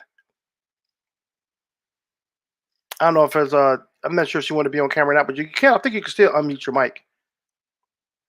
But she was talking about her experience voting and how far she had to drive. You know, Yeah. How far do you have to drive? I drove 45 miles outside of my last voting polling station. I drove 45 miles out into the middle of pretty much nowhere, and it was a lot of Trump supporters out there, but I had to vote at a different location because we had just moved. And that day I had gone to like 3 different places to try to get a vote in. And ultimately that's what I ended up doing, was driving out of town basically to vote. And it was crazy, but I knew that it was a historical election and I had to do my part as an American citizen. I had to vote. So Yeah, I that's did great. what I had to do. thank you for that. Wait, I just want I people mean, to hear that. the question was, what should Stacey Abrams do next, or what's next for her? I would like to see her in the DNC somehow, Yeah. working on these kinds of issues, working on grassroots mobilization and get out the vote campaigns, because it's big now and they can't shut it down no matter how hard they try, no matter sort of the underground invisible things that they try to do to sort of take away access to vote. Yeah. I would So, either like to see her as to run for governor again, or like I said, be Okay. part of Biden's cabinet in some way. that would be nice. I for the think he's got his cabinet already selected, but that would have been Yeah. nice. It would have been nice Yeah. to see that. Yeah, because just if you think about it, if she's part of the DNC, just on that committee is one thing, but I think her people would appreciate her more if she was in a position where they can actually see the results. As governor, you'll be able to see her results. If she's part of the DNC committee, she's behind the scenes. You don't know it's Stacey Abrams doing that. Okay. You don't know it's her, and she's done too much to be sitting on the back burner, making Yeah. someone else look good. It's time for her We to shine a need to little more. take it. Yeah, they need to take advantage of her talents, I think. Yeah. So We know got it's like- lots to show you with what happened on Wednesday. So yeah, I'm about to say it's the elephant in the room. It's like yeah. we did great in dragging this out, but let's go ahead and get right into it, man. This Capitol riot. I'll let you go first, man. What was your first when you first saw what was going on? What went through your mind? To be honest, I wasn't that surprised. Everyone was acting shocked and sort of that this could happen. My biggest surprise, I wasn't surprised that it happened, that there was an incident. My biggest thing that came to my mind was how in the world did they get past police inside? That was to me the biggest question that I had, and my first reaction is like, how did they get this far? They should have never been able to get that far. They should have never been able to get inside. That to me was what I kept thinking. It wasn't a surprise that it did happen. It wasn't a surprise that there was people that were angry and doing stuff. That doesn't surprise me. But what did surprise me is that they got inside and that they were in the Senate chambers, that they were in Congress people's offices. That did surprise me. Now, the thing that bothered me, my surprise, I wasn't surprised either because we were forewarned for like months. Ever since the election, we were warned that this can happen. Yep. Now, the thing that bothers me is not a surprise, but what bothers me is while this session was going on for this electoral college vote or this objection to the electoral college vote, when the crowd started moving down from the rally to the Capitol, that's usually when law enforcement prepare themselves for something that may take place. We've seen that historically throughout the years when there's any type of social gathering and there's from a gathering that turns into a protest, spur of the moment. Because two things, you have to have a permit for a protest. Yeah. In most cities. Yeah. So that's one thing, which to me I think is not fair. You shouldn't have to have a permit for a protest. The only reason why you have a permit is so law I agree with enforcement. that. Only reason why you have a protest so law enforcement can be involved. Yeah. And again, who was that for? Who was that? Who is law enforcement coming to be prepared for? It's usually a minority group of some sort. So what was bothersome to me was during this joint session for this meeting that they had, no one notifies the Senate or the people that was in the House and the Senate, we need to prepare for something to go left, right, wherever you want to call it. They waited till people start breaking in before they start to prepare themselves. That was what was ridiculous to me. So being unprepared, that doesn't surprise me because there wasn't a threat. If that they should have learned this from when the people took over the Michigan Capitol. When they went armed to the Michigan, they're inside the Capitol with their weapons. So that should have been addressed. That should have been addressed from a federal standpoint, not a state standpoint. That should have been a federal, a presidential administration stepping in. Hey, we cannot have this. It doesn't matter whose side you're on. That's dangerous for all people. That's dangerous for your own supporters. Yeah. So your own supporters. 4 of their own were killed. Yeah, but they weren't killed actually. 2 of them I know died from natural causes. One had a heart attack, and another one, the other guy, I forgot what he did. But the one dude that his name is Kevin Greeson. Kevin Greeson. He a big Trump supporter. He had a heart attack through all the chaos. Yeah. But he was one of the same ones that was was putting all this stuff on Parler, all this stuff that was about this takeover of the Capitol. Yeah. So when I say that the president should have stepped in Michigan, because it would have made it would have been more secure for this situation. Oh, sure, But sure. because that wasn't his agenda and it wasn't on his mind, he allowed it to happen. And the thing about it, though, another thing is, why, if these people were saying, "This is my house, this is my house," Right, right. so you damage your own house like that? Yeah, I know. That's what I was thinking this morning. I was thinking, like, well, wait a minute. This is the way you treat your own stuff. You're going to bust open the windows and kick down the doors But that's the and steal stuff and take stuff away and deface property. Is that what you do in your own house? Well, see, that's the same thing they say during a protest. They say, "Why do black people tear up their own communities?" They say the same Ironic, thing, isn't it? and Ironic. it's ironic. But that was an example of, like Martin Luther King said, a riot is the voice of the unheard. So Mm, these people felt they were unheard, so they rioted. That's what okay. happens. We're people. We're not saying that they were right. I'm not saying nobody was wrong. All I'm saying is that don't criticize others when they're under distress, because you never know what you would do when you're under stress. So these Okay. people felt they True. were under stress. So anyway, Uh, but like I said, it's not about right or wrong. And I'm just saying why that when people do things, you make yourself look ridiculous after you all summer you bash a bunch of people. Yeah. And then we found out that a lot of the people that did a lot of the burning and looting during the summer weren't even the protesters.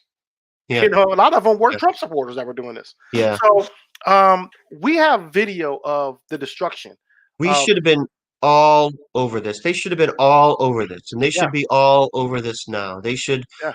I can't for the life of me. These people. I know that we're going to get into it, and I do want you to show the video, but I can't for the life of me figure out, like, these people are being arrested now, but you know where that guy who had his feet up in Pelosi's office and stole stuff out of her office, he was arrested back home in Yeah. Arkansas Yeah, he got out of Back town home. real quick. after the incident. Yeah. This should have happened right then and there. They did the same thing in Kenosha. Remember, they arrested him, at home. It's just like Kyle Rittenhouse, who was able to have his mother drive him back home. He had a good night's sleep, and then the next day he was arrested Yeah. So, after the fact, But after this the is- incident. but I do have to say there were 68 people arrested. That was it 15 that night or 50 that night? Within that night, Uh, that was arrested. I've seen different numbers. Yeah. 50. I saw 72 people have been arrested so far. It's probably up to more than that by now. So But if they were better prepared, they would have arrested more people. Because of Yeah. lack of preparation, there I was know. there wasn't a threat. That Yeah. wasn't a threat, and that's where there's that inequality, and in politics right now. When we talk about these social issues, the inequality, because that these guys should have been arrested when they got into the Capitol. They could have kept them in there. on the spot. They on the could have. spot. Everybody They was in that arrested him on the Capitol spot. building. They could have had a paddy wagon outside. You could have had a couple of. All you needed was about a couple thousand Greyhound buses, and you could have just loaded them up, taking them right to a precinct somewhere. Yep. But, Instead, yeah. they were escorted. I saw pictures and videos of where they were being escorted out by hand. Be careful as you're going down the stairs now. Yeah. I'm like, what? But see, that's the difference. So, so let's go show some of this destruction. The thing that went on inside of that Capitol. That was.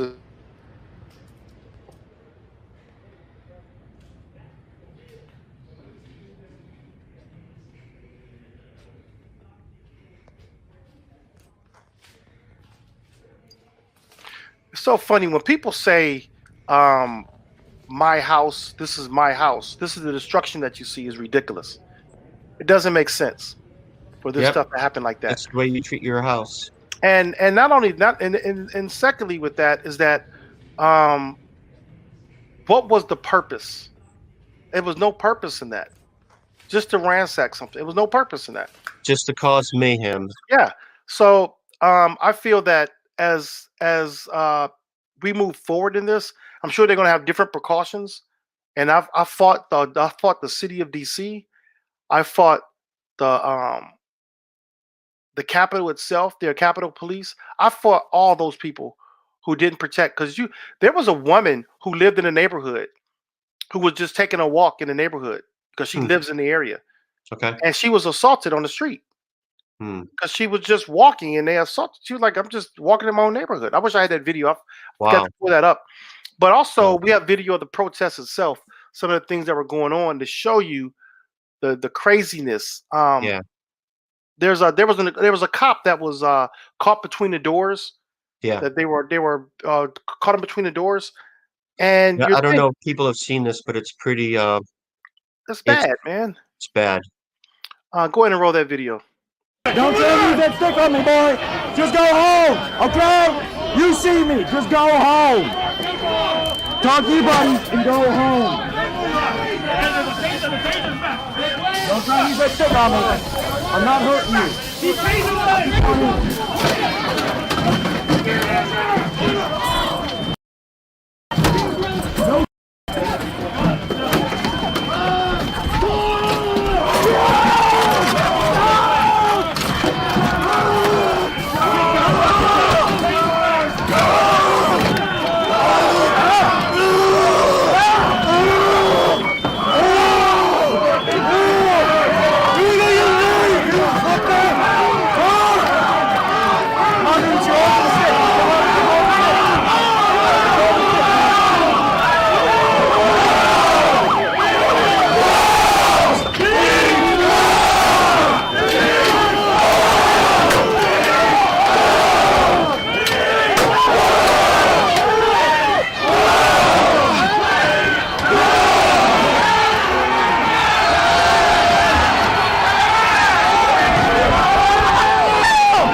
Wow. So what was their apprehension about using force and about just You saw that, firing right? firing You a saw shot? that, right? You saw that.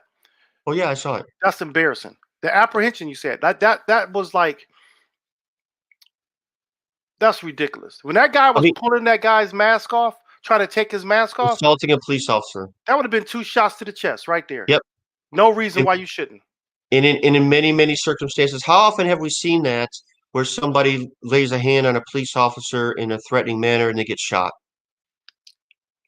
They don't get that close. You know, most of the time you don't get that close to a police No, officer. you don't get that close to him. Now, you saw at the beginning of the video, it's like, you see me, just go home. That was a police officer saying that Right. right. to the people. It's like, just go home. They were being nice to them. And they're trying to, and then when that guy was probably in the door, they were pushing like an entire crowd of people. Like there's 20, 25 people just like trying to ram through the doors on that guy. Imagine how that must have felt to him. Yeah, scary. I mean, I would he's- I would at least like Yes. I would have fired shots into the sky and said, that's your warning. And the next time it's going to be aimed at you. I'm sorry. I just don't get it. What was it that they felt like they were outnumbered and that they were going to get run over? What was the apprehension? I don't get it. I think one of the apprehensions is when you look at demographics of why people get away with stuff. A lot of those guys were probably armed. Okay, Because they were armed, because they were outnumbered, there would have been a they were shootout. fearful. They The were police fearful were of fearful. a shootout, but they gave them the benefit of the doubt. Usually, when you're looking at a black protest, most of those people aren't armed. 90% of those people were not going to be armed.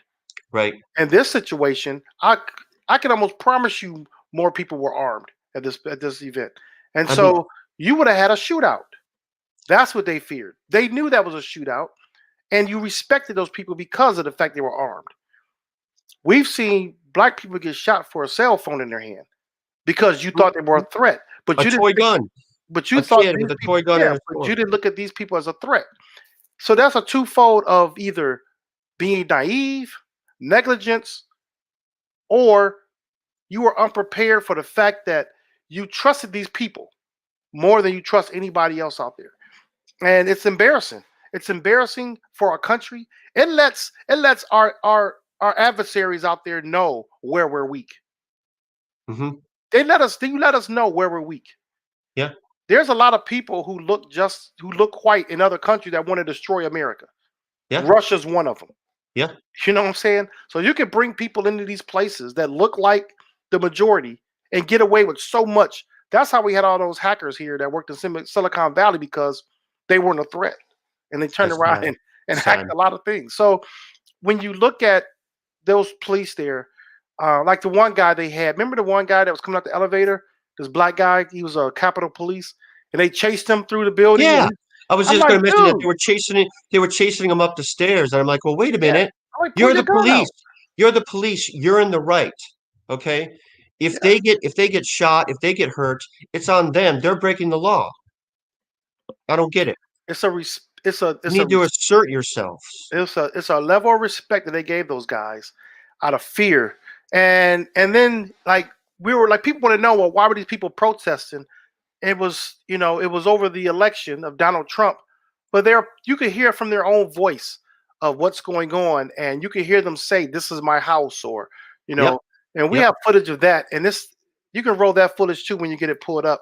But it's just embarrassing, for people to act that way amazing. and clearly put themselves on camera. It's a sense of entitlement that you don't see in other circumstances. And like when you look at that entitlement, where does that mentality come from? That ideology come from? And I take it all the way back to the 60s. Hmm. I could guarantee you Okay. that these people who were on the Capitol fighting for their freedom and saying their rights are being taken away were in my opinion, are on the wrong side of history right now. I can almost promise you their parents or grandparents and other ancestors on the wrong side of history from the 60s going back. Same ideology. It's no different in the ideology of how they think and what they feel is being taken away. They don't believe in equality for everybody. They only think about their own personal things that are going on. And if you can find that Yep. video, Bria, of the guy talking about this is our house, there's a video there. Should be I a want video to. I of want that. to hear some of that stuff that from their own words and their Yeah, own their words. own words. We all know that they changed the rules mid-game and they're not being held accountable, and that's a shame. What's your message to the This is Capitol it, yeah. Hill Police and to lawmakers here? This is our country. This is our house. That's it.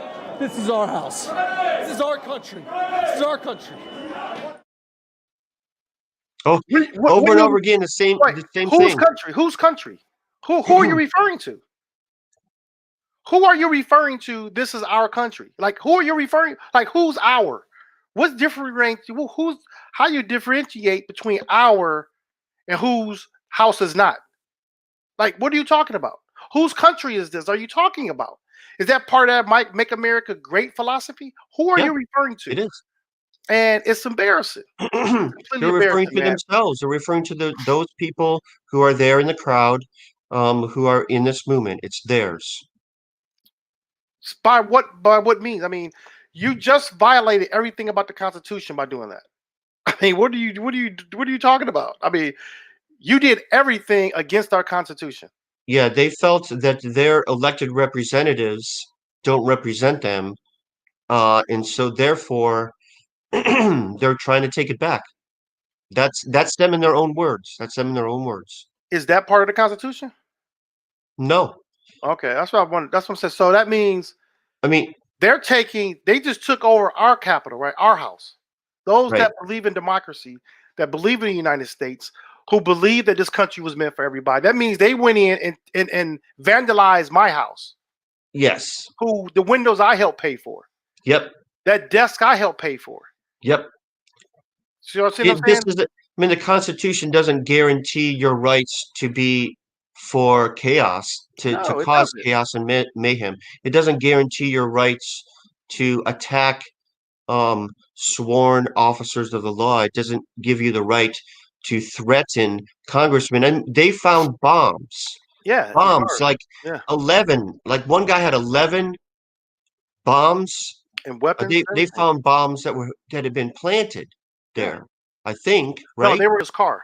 There was somebody They're in his car? his truck or Okay. car or something. Yeah. See, I haven't heard enough about that. It's like I thought these bombs were actually found somewhere in the Capitol. Like they were set to go off. They were planted somewhere. I'm not sure about that. I didn't know there was some in somebody's car had a bunch of them in his car, and he also had supplies to make more. I mean, this is terrorism. They were threatening by name, like the vice president. They were threatening specific people here. Yeah. That's terrorism, Yeah. and that should be dealt with drastically. That should be dealt with immediately and harshly. If this was the White House, those people would have been dead trying to charge into the White House like that. Could you imagine that? Yeah. This should be treated like that. Well, we saw that already. Trying to charge into the Supreme Court like that. This is our most sacred building as a state, as a national identity. Yeah, I agree. I mean, and you look at being unprepared for all this. I didn't realize that the Capitol Police turned down assistance from the FBI. They turned it down.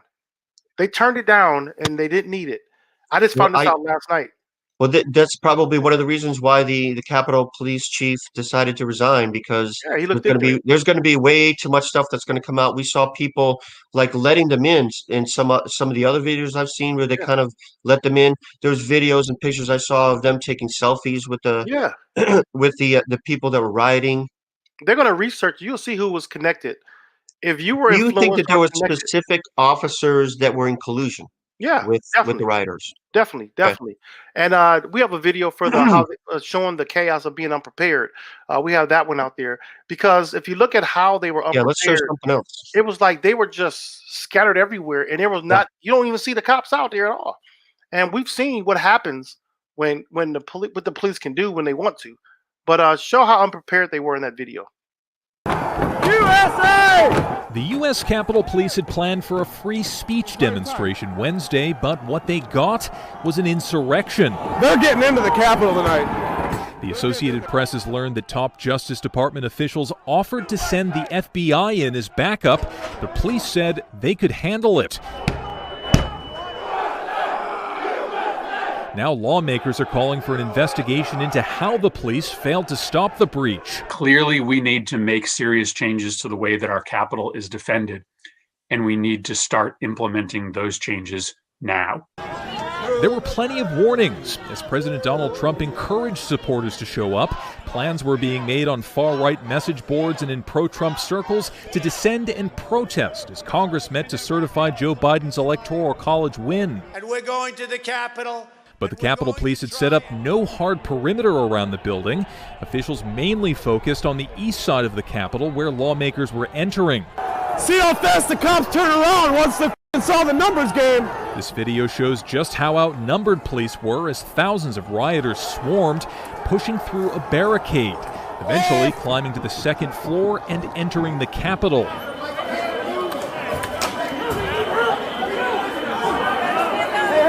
Images stand in contrast to scenes from Portland, Oregon earlier this summer, where a massive display of force was used against Black Lives Matter protesters at a federal courthouse, raising questions over whether racial bias played a role in how they prepared for the overwhelmingly white crowd. It's over! In the end, a woman was fatally shot by police and at least 80 people were arrested. It took 4 hours to get the mob out of the Capitol building. Police say they'll be studying videos like these, aiming to arrest more of those responsible. Robert Bumstead, Associated Press. I cannot say enough about this. I don't even know where to start. I mean, they were preparing for a free speech demonstration. Well, that's what they had earlier. That's what they said. Yeah, but they had that earlier, but then they turned into this. They left the rally was earlier, and then they walked down to the Capitol. And then the video or the scene where a guy is with a Confederate flag climbing onto the statues. That's I treason I, right I don't there. have any words.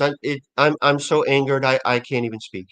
Go ahead. I just Yeah, I mean, to have a Confederate flag on federal property to me is an insult.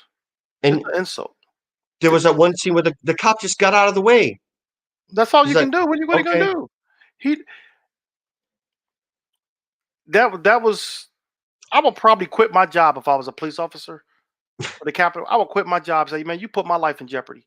Yeah. Not that being Yeah. a cop is already a dangerous job. Yeah. You increased my risk by not getting me the help I needed, knowing Yes. I may need Not getting the help. backup. Yeah, you know you needed it. And so when you look at unrest and in different cities and and I'm glad that the reporter there from Associated Press mentioned racial bias, because that's Yep. what it was. I I mean, want- I wanna- there was no other doubt about it. So when you look at how other demonstrations have been addressed, Yeah, I want to see that video. I want to go to that video where you know what I'm talking about, where the comparison video to what Yeah. we saw with the Black Lives Matter protests Yeah. this summer and what show we the saw. one, don't on show Wednesday. the Atlanta one. We'll show that one next, but show the other one that showed us. I think it may say summer protest or something like that. Hope this is the right one. There's a guy got beat up on the street. It's an insult, man, and it's embarrassing that this is what we deal with in our country. And then when you talk about freedom of speech, if I speak out against what's going on, you know how many people I battled this summer. You saw me on social media trying to let people understand that this is not right. How the police is doing. They're saying, well, they're tearing up the street. They're being rowdy and they're causing a ruckus. You don't treat people inhumane. And show that. Go ahead, Bree.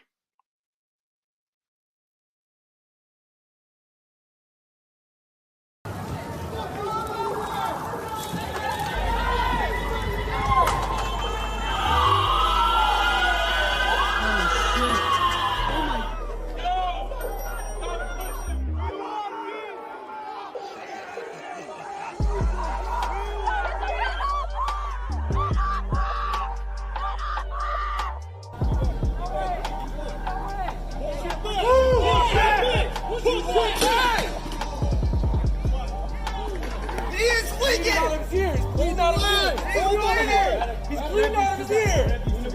Get him better. What the fuck you walking up on me? Oh my god. Oh my god. Oh my god.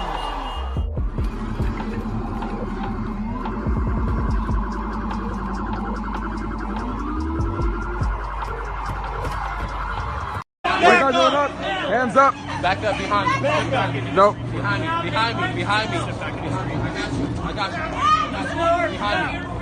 Behind me. Stop. Stop. Stop. Stop. Stop. Back and forth. Get the fuck off. Come on. Hey! What am I doing? What am I doing? I'm not doing anything. Hey! That's...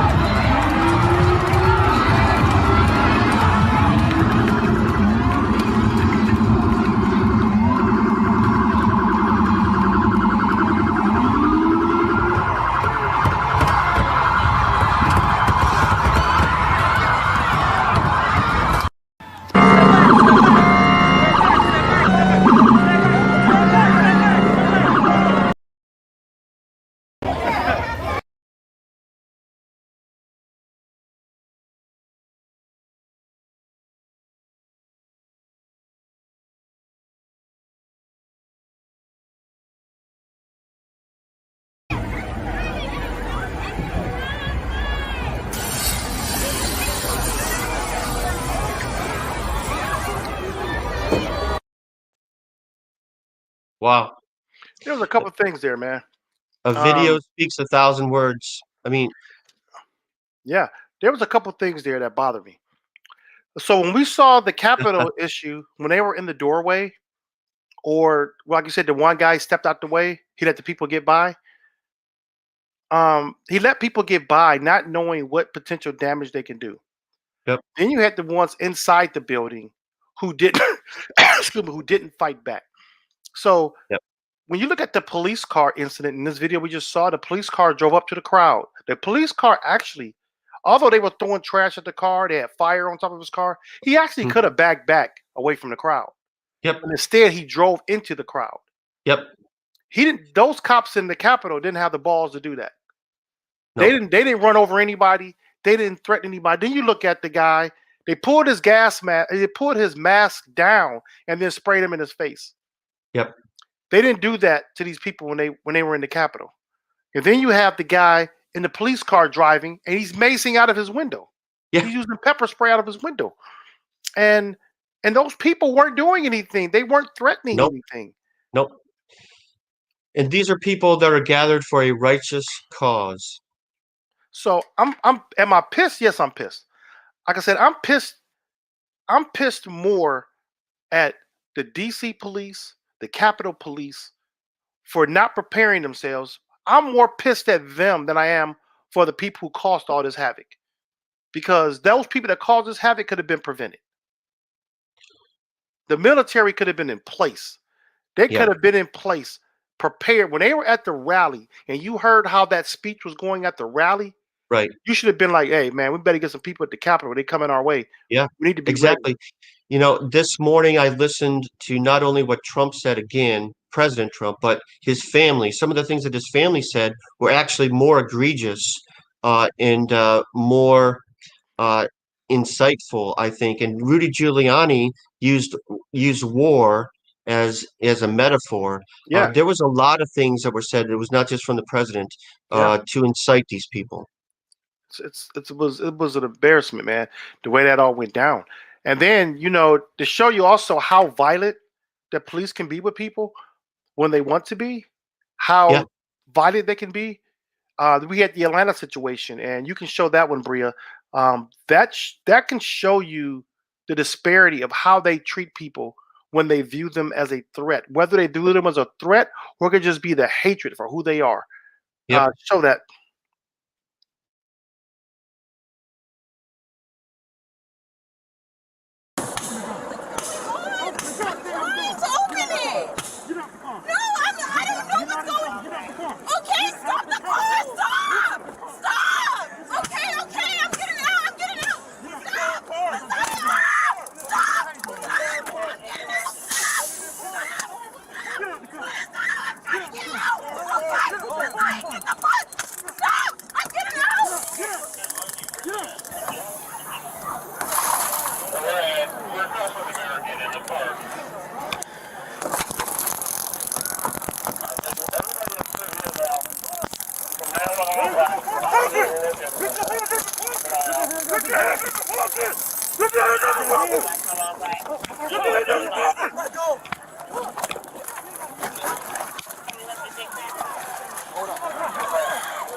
Put him down, man. Put him down. Put him down.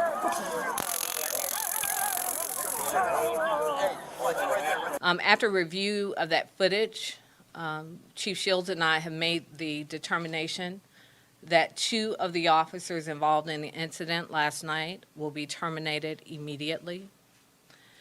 The other 3 officers are right now on desk duty, pending further determination of what, if any, appropriate action, disciplinary action should be taken against.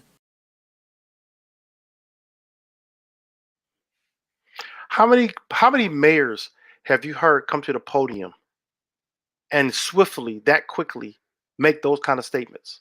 You mean you have to? All these times we've seen these type of incidents, and these mayors, we have to go review videotape, and we have to do this proper investigation. She was like, "Get your butt out of here. We don't need you here." I respect that, and I think that's the right thing to do. The amazing thing to me is that both of those people that we saw tased, no charges. What were they doing that was wrong other than being in their car? Were they trying to pass a checkpoint? What's the context? Why did they deserve that? These are defenseless people. They had no weapons. Yeah. They're minding their own business. Yeah. They weren't drunk behind the wheel. That woman had no weapons, had nothing. She was a defenseless woman. That man, they broke his window. For what? Yeah. What was he being arrested for? They never did say. And the thing about it was they were trying to clear streets during that time, I know. But I mean, I literally cried over that video before. I've cried over that video right there, because I saw young people, like I was that age one time. I was a college student one time. I was a young person who, could have been in that same situation. I have kids that could be in that same situation. I have grandchildren that will grow up and can be in that same situation. And it's scary because, like I said, they would even explain why. And it's puzzling to me. And the thing about it, that we have to educate people now. We have to literally educate people how to deal with this, because too many people are dying in confrontation with the police. Where that crowd you saw at the Capitol, they never had that conversation with their kids. They don't care about that conversation with their kids, but they feel they have the entitlement and the privilege to stand up to law enforcement any way they see fit. I don't have that privilege. And that video in Atlanta, what happens, which I don't even know if you even think about, what happens in these situations when you have a man and his woman, whether it's his wife or girlfriend, they're doing something to your wife or your girlfriend, and you feel defenseless. Yep. You can't defend what's yours because you're going to get killed. So he has to watch her get tortured like that. Yep. Where he can't stand up and defend like he should be able to do. I want to defend my wife or my girlfriend or whoever. And we have to navigate ways and how to stay safe and not be put in these situations. And then we shouldn't have to think that far in advance before we go do something. Just don't. Go ahead. No, go ahead. I mean, it's just I have a video to talk about that. That's all. I just don't buy it that they at the Capitol believe that all these people were armed and that they were in danger. I don't buy it. I think that that might have played a part, but I think that race was a factor. And they said, "Oh, these are 95% of these people are white, therefore they're not a threat." That's what it was about. But again, we have to learn ways of preserving our community. Me as a black man, I'm not afraid to say it. We have to do things differently. We just have to maneuver differently. And it's a fact. Even when we want to gather for protests, it has to be done in a certain way. We have to make sure all our paperwork is in place. But Bria, hit that one that says before then. Bria says that these people were just driving home. The man that was tased, the taser prongs were in his body for 8 hours. Talk about suing. Talk about suing. I'd sue the police department for everything they got, everything I could. I had a lot of arguments. I can say arguments, but debates this week who are saying, that we're talking about the destruction at the Capitol that these people did, and they want to compare the summer protests, like the burnings, the building that was burning and all that. I had to keep correcting people that fire precinct in Minneapolis was started by one of the Boogaloo boys that are Trump supporters, and they arrested that guy. But there was a lot of protesters who stood in the way to keep buildings from being damaged. And if you can see that one video, Bria, called "Protecting the Store," this is what happened that people don't talk about. This is what the mainstream media don't show you. And it creates a bias that they allow these buildings to be burned down. And they were outside distractors. Show that video for me, please.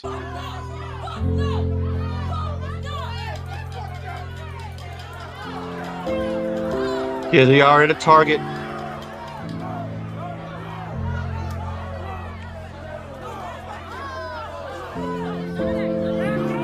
Yeah, that was the Target in Minneapolis. And so they were blocking them from voting for doing that. And that leads me to one more. But like I said, we have to change the mindsets of how we protest so that we can stay safe and we can preserve life for the black community, because we're not being treated the same. And Wednesday showed a prime example of how you can protest and create havoc, and literally you can shut down a government and not get hurt if you're the right color. And you're the right so color, we have to sure. do things differently. So if you could play that video, Generations, with the police. I know we're running short on time, but if we can get No, this that's one okay. out. I think we could go over today. Yeah. We should cover this. I think. Yeah, so this was if that's pretty. okay, if you're okay with that, I think we Yeah. should keep This going. was this broke my heart also, because this is how a guy is trying to tell a young guy, we have to do things differently, because this young kid is upset and want to fight back at the cops, and he's telling him, we got to do something different. It doesn't work for us. And play that video for me. Hey, I understand. Well, we worried about this. I understand. Material, but we won't stand up for I understand. They get killed on the Come here, talk to me. I understand. How old are you? I'm tired of this. How old are you? I'm 45 years old. 45 and I'm 31. And I'm tired of seeing And this you shit, the man. older generation than me, and I Right. am too. And we've been standing But let me around tell you as the something. older ones, taking all this bullshit. Always hoping for a kumbaya fucking y'all. Come here. Always standing around for a kumbaya. Ain't nobody coming to protect us. Let me tell you We gotta something. start our own fucking life. I understand. But let me tell you something right here. This 16. He's 16. Oh my they gonna kill him next He's week. 16. What we gonna do? You tell me. What we gonna But do? this ain't the way. Because they ready to let loose. If the United States president say, if you loot, we shoot. Do you think doing this going I on? know it. So it's I going know on. it. But it's time to stand up. So at don't this get it point, going at on. this point, I'm ready to die. Let me tell But you what's something. going on? Let me tell you something. That's the problem that we got. What you see right now, it's gonna happen 10 years from now. And at 26, you're gonna be doing the same thing I'm doing. You understand that? 10 years. You're gonna be right here too. But he also got a So what I need What he y'all to do True. right now at 16 is come up with a better way. Cause how we doing it, it ain't working. He angry at 46. I'm angry at 31. You angry at 16. It's over, That's man. powerful. Understand me? It's over. Putting That's yourself in powerful stuff. harm's way I is know not it. the way. No, it's not. You and then other your counterparts the same age and that have that same power. Y'all come up with a better way.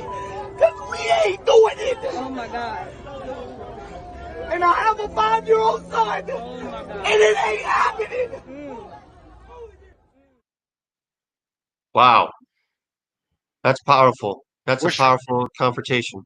What's your thoughts on that? He's speaking truth. We got to come up with another way. But I mean, I identify with the older gentleman. It's like, well, what else is there to do but this?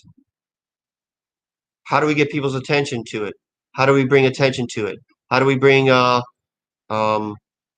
we're talking about to the forefront? I identify with both of those people. I hear what they're saying, but I don't know what the answer is.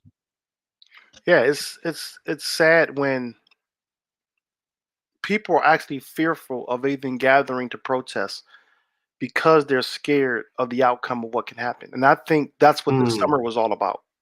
This summer's protest was to limit and to, in my opinion, law enforcement send a message.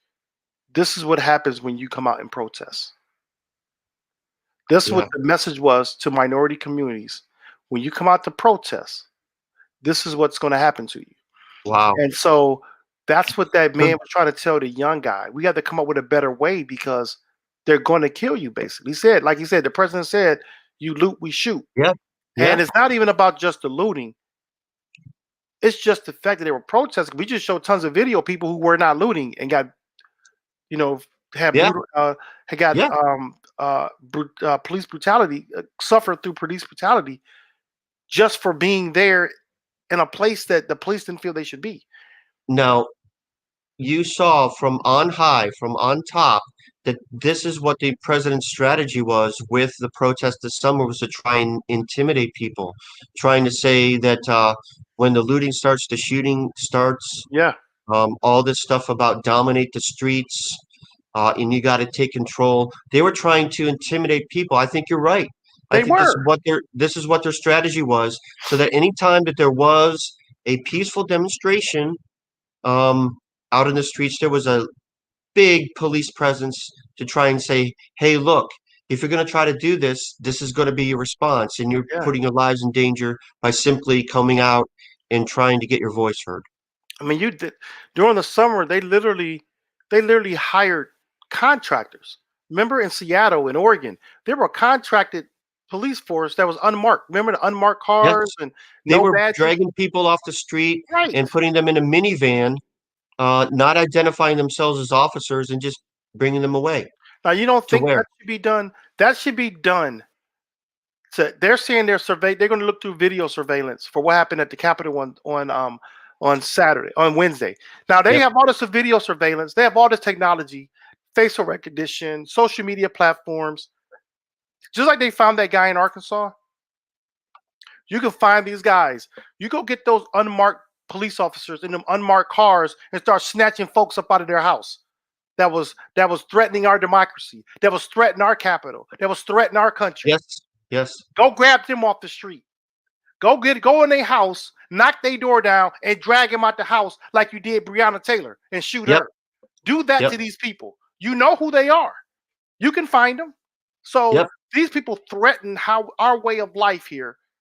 You can walk into their house, get a guy going to work, snatch him up. Wow, where did he go? He's missing. You know what I'm saying? He's coming home from work. Hey, where honey at? He's not home yet. He got snatched up because he threatened our democracy. Let's say you do Wow. that to these people. Because you know why they won't do that? Because the people they're snatching up that was part of the summer protests, they weren't people of power. The people you had in this protest Wednesday, you had police officers in that protest. You had lawmakers. There was the one You had lawmaker already. Legislature that was arrested. Yeah. You probably had every piece of industry head out there part of this protest or either financed it. Uh-huh. So you have power that's behind that. That summer protest didn't have power. They had power in people and numbers that gave you an influence for change in policies, but they didn't have power like you saw these people. Like I said, these people just aren't little guys as part of this protest that was at the Capitol. That was money and power behind that. Period. You had a lady, let's check this out. There was a lady from Texas, from Frisco, Texas. Her and a group had a private jet. She had all kind of social Yes. media. Yeah, A you sent private me that jet. article. Yeah. Flew to DC in a private jet. Yep. Those people that was in the summer protest, they weren't flying in on no private jets. Nope. Private jets to DC to be in this protest. So don't tell me that money and power wasn't behind this. And influence. see, that's the people of difference. influence. That's the difference that people complain about all the time when it comes down to inequality. Mhm. You just saw it all in a matter of less than a year of two different types of social engagement, social Yes. movements that were handled totally different. Yep. Totally different. So now Okay, we now got go. people sort of distancing themselves from Trump. You had Trump issuing a sort of "Go home, we love you," and then the next day he had a scripted response to it. You saw Biden asking Trump to do something or to say something, and he had that lame "We love you, go home" post. But the election was stolen from us. But go home, we love you. We have all these people who used to enable Trump, and then they're making speeches on the Senate floor after it was over, like mea culpa, I was wrong, this and that. That angers me. Even McConnell. I don't That trust none angers of them. me. I don't trust none of those people We who are shouldn't. now jumping ship. I don't We trust should not. We should because not. you saw this. You knew what was going on 3 years ago. You carried water. What did they think that they were? What did they think was going to happen? What did they think? They could say all they want. It's like, well, we weren't part of the crowd. We didn't tell people to charge into the Capitol. What do you think? Do you have eyes? It was like COVID. It got Do you out have of control. eyes? Did you see the people who you were talking to? Did they look like they were just going to go home peacefully? No, I don't buy it. it got out of I don't control. buy it. It was something they thought they can handle, and it got out of control. Like I said, it's just like COVID. It got out of control. You And know? it makes our country look terrible. I listened to like the BBC news coverage of this, a little bit of that, and that was interesting. They had no problem calling it a riot, calling them right-wing extremists. Yeah. Okay, that's the way that an Indian news organization described these people, right-wing extremist. Yeah. So think about that. That this is the kind of terminology that we usually associate with foreign countries or other countries. Like, oh, today in the United States, right-wing extremists descended upon their Capitol building and infiltrated and caused a bunch of damage, and some people were killed. This is the kind of stuff that goes on in other countries. It's not supposed to happen here. We're Right. supposed to be this great democracy. We're supposed to be the example for the world. And now we are a place, once again, where people are feeling sorry for us. And you heard me say this in the past, especially for the past year. I say how people a character is being exposed. You heard me say that. Well, now you see it. It's like full-fledged. It's like the character has been exposed. The character was exposed with these protesters, and the character was exposed with the Republican Party, the lawmakers. When they jumped ship, you showed a lot of their character. All of a sudden, they have some sense. All of a sudden, like I showed you the video with Meghan Kane. All of a sudden, I'm not even sure we even showed that video. Did we show that video today? Whoopi Goldberg. Yeah, No. from The View. How people are jumping ship now. She was saying she's calling for the 25th Amendment to be invoked. I'm like, oh, really? Now? We've been trying to tell you this for the past 3 years. Yeah, But- this is another thing that makes me angry. I have said this for years, and I'll share something on social media. I don't share as much as I used to, but I used to share. It's like, this is crazy, what he's doing, and people would say like, oh, he doesn't really mean it, or he won't really decide not to leave the White House. He will concede. He'll do a peaceful transition. And I was like, well, what evidence did he give you that he was going to do something else? What evidence was there that he was going to be reasonable? Yeah, it were none. But There was none. I got a question for you, Darren. And I always got to pick on you, right? So you remember when Biden, after November 6th, and it looked like Biden had won the election, and you said you were relieved. Remember? You said, I'm relieved that Biden won, that it's going to get better. And I told you, I don't think it's going to get better. You remember that? And you said, well, why wouldn't it? I said, I don't think it's going to get better. You remember? Now, Yes. after the 6th, after what happened on the 6th, do you see do you understand my concern now? I didn't know, I didn't anticipate that happening because we didn't know they were going to meet on the 6th, like on January Right. 6th. We didn't know that was going to happen at that time. But the anger that people have and the resentment they store in their hearts, and a lot of it is because you don't get your way. That's what we saw. People didn't get their way. Now that we saw what happened on the 6th, there's a lot of people out there, and there's a lot more things that can happen in the future. So there's going to be this apprehension. At least I am. I'm always guarded. I'm always like wondering what could pop off next. This can continue, is what I'm thinking. And did you know in Oregon and Seattle, while that demonstration was going on at the Capitol, when they were storming the Capitol building, in Seattle, Washington, and I think it was Portland, Oregon, the governor's mansions there were invaded upon by protesters, by these same type of protesters, these same Trump supporting protesters. The police We had to didn't hear come about in. that, did we? No, I read about it that same day.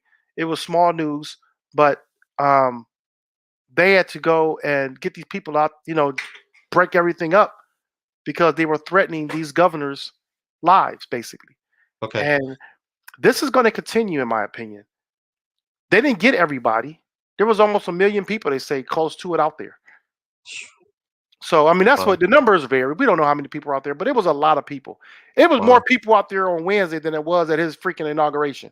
Okay. Well, so yeah, I think what I meant in two months ago was that I was relieved that Trump isn't going to have a second term, because I feared that in a second term he would have run amok. There wouldn't have been any checks. He wouldn't have had to have faced the electors again. So that was part of my relief. I'm not I'm not surprised that this happened. I said all along that there was going to be violence. Yeah. So I remember saying that. Okay. So that doesn't surprise I me. couldn't remember. I But thought I, you were I saying it'll think settle down the violence. I still have hopes that once Biden is inaugurated, that things will get better. But I do think now that this movement lit a spark and it's burning. And it doesn't matter now if Trump goes away, if he issues some sort of apology or some sort of reasonable statement like he did, doesn't really matter to these people anymore. No. They feel they're justified in taking this to extremes, and I think you're right. I think there's going to be some incidents. I think if you crack down on it, though, you can minimize the damage. They got to take this stuff seriously.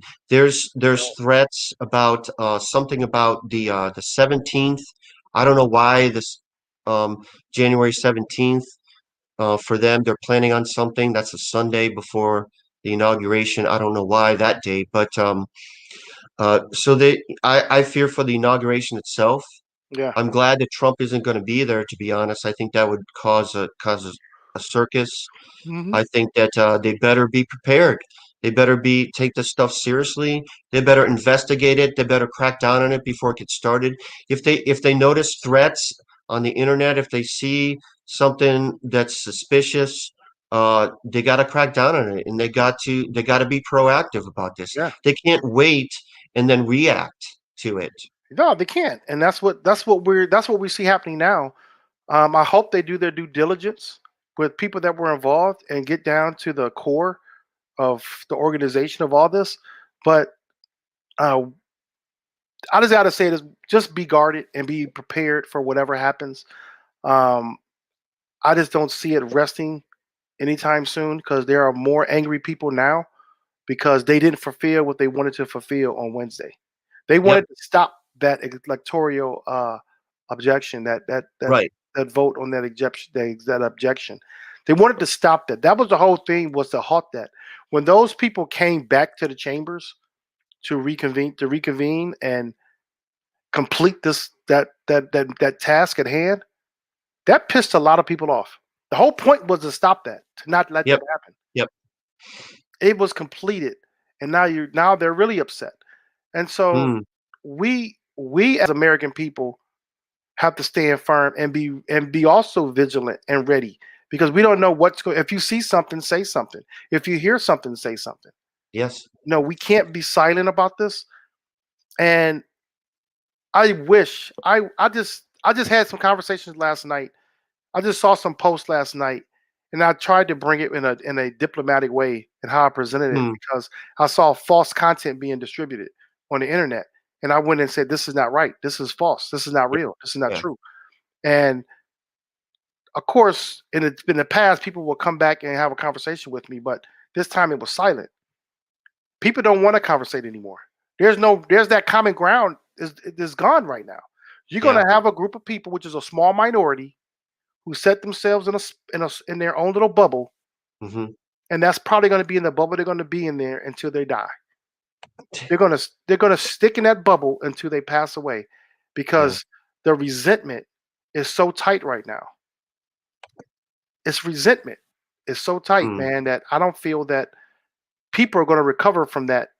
And I really feel for their soul, because it's so many church people that are involved. There's so many people who claim to know God that participate in this kind of stuff. Yeah. I just don't understand what gods you serve that allow you to cause that kind of havoc. Well said. And claim it. So I really feel for their heart. I feel for their families. I feel for the young children that watch these parents, and now that same resentment is going to be like inherited into them. Yep. They're going to carry that. So I'm going to be praying for these people, man. There's so many people that I knew, or that I used to think I knew, who have fallen victim to this. I call them victims because they've fallen victim to the misinformation, the lies, the spew, the hatred. Like you said, it's been filtered into their souls. I have family members who believe that there was Antifa at the at the riots causing this stuff. I got relatives who believe that the election was stolen, and I just don't even know how to engage with them anymore. I think on the federal level, we need to start calling this stuff out and call it what it is. Domestic terrorism is real. Domestic inbred forms of violence is on the rise in this country. It is not from Muslim extremists. That's not the greatest threat to our country. The greatest threat to our country is from within. Yeah. Is from this type of movement that doesn't trust in any sort of institution that we used to believe was fair and elected by the people. They don't want to participate any longer. They seem to just want to burn it down. And they were replacing American flags with Trump flags. And think about that. And Confederate flags.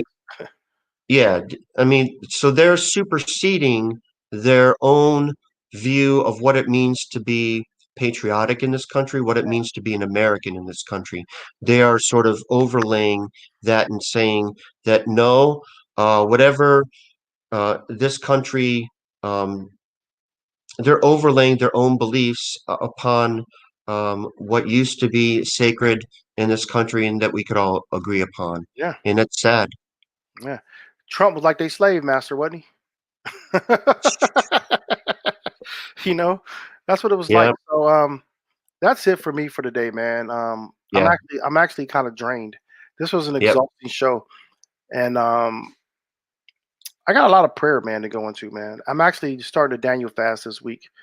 Give me I need to really center myself, man, and just ask for God to use me in a good way to where I can be a great influence to other people and not be a distraction to other people and not be a deterrent to make them upset or angry. I want him to be able to use me for his glory and during this chaos that we have going on. Yeah. So we need to pray for each other, everyone. Yeah. So with that being said, I guess Bree can roll that outro, man, and I will catch you. All right, guys. Next week. Peace to everyone. Thanks for sharing. Peace. Thanks for joining in our discussion today. Oh, actually, we got a little hype video to show. We had Go a hype Browns. video, the Browns hype Go video. Bucks. Yes, that's how we going out with the Browns video. Go Browns. Go Browns. If he's going to do what he says, Skip, he's going to keep his mouth closed, his head down, his ears closed, and work. I believe Baker Mayfield is due for a bounce-back season. I can't tell you how much I hope you're right about everything you just said. This team's built to win. So if you don't win, Baker's done. I mean, you have to win games here. In the case of Baker Mayfield, his career is on the line. They appear to have the right coach. They clearly have the right personnel outside of the quarterback.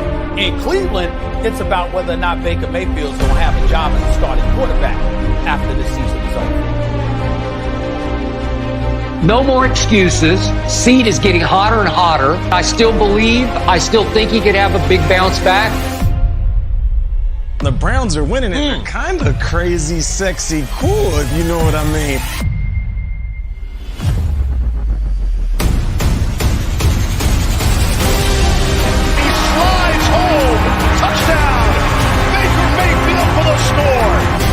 End zone open, Hooper, touchdown! Cuts wide open, touchdown Browns! Trickery, Landry's a lefty, and it's caught by Mayfield. Richardson got him and hit him. Sheldon Richardson, Myles Garrett's got him, and he knocks him down!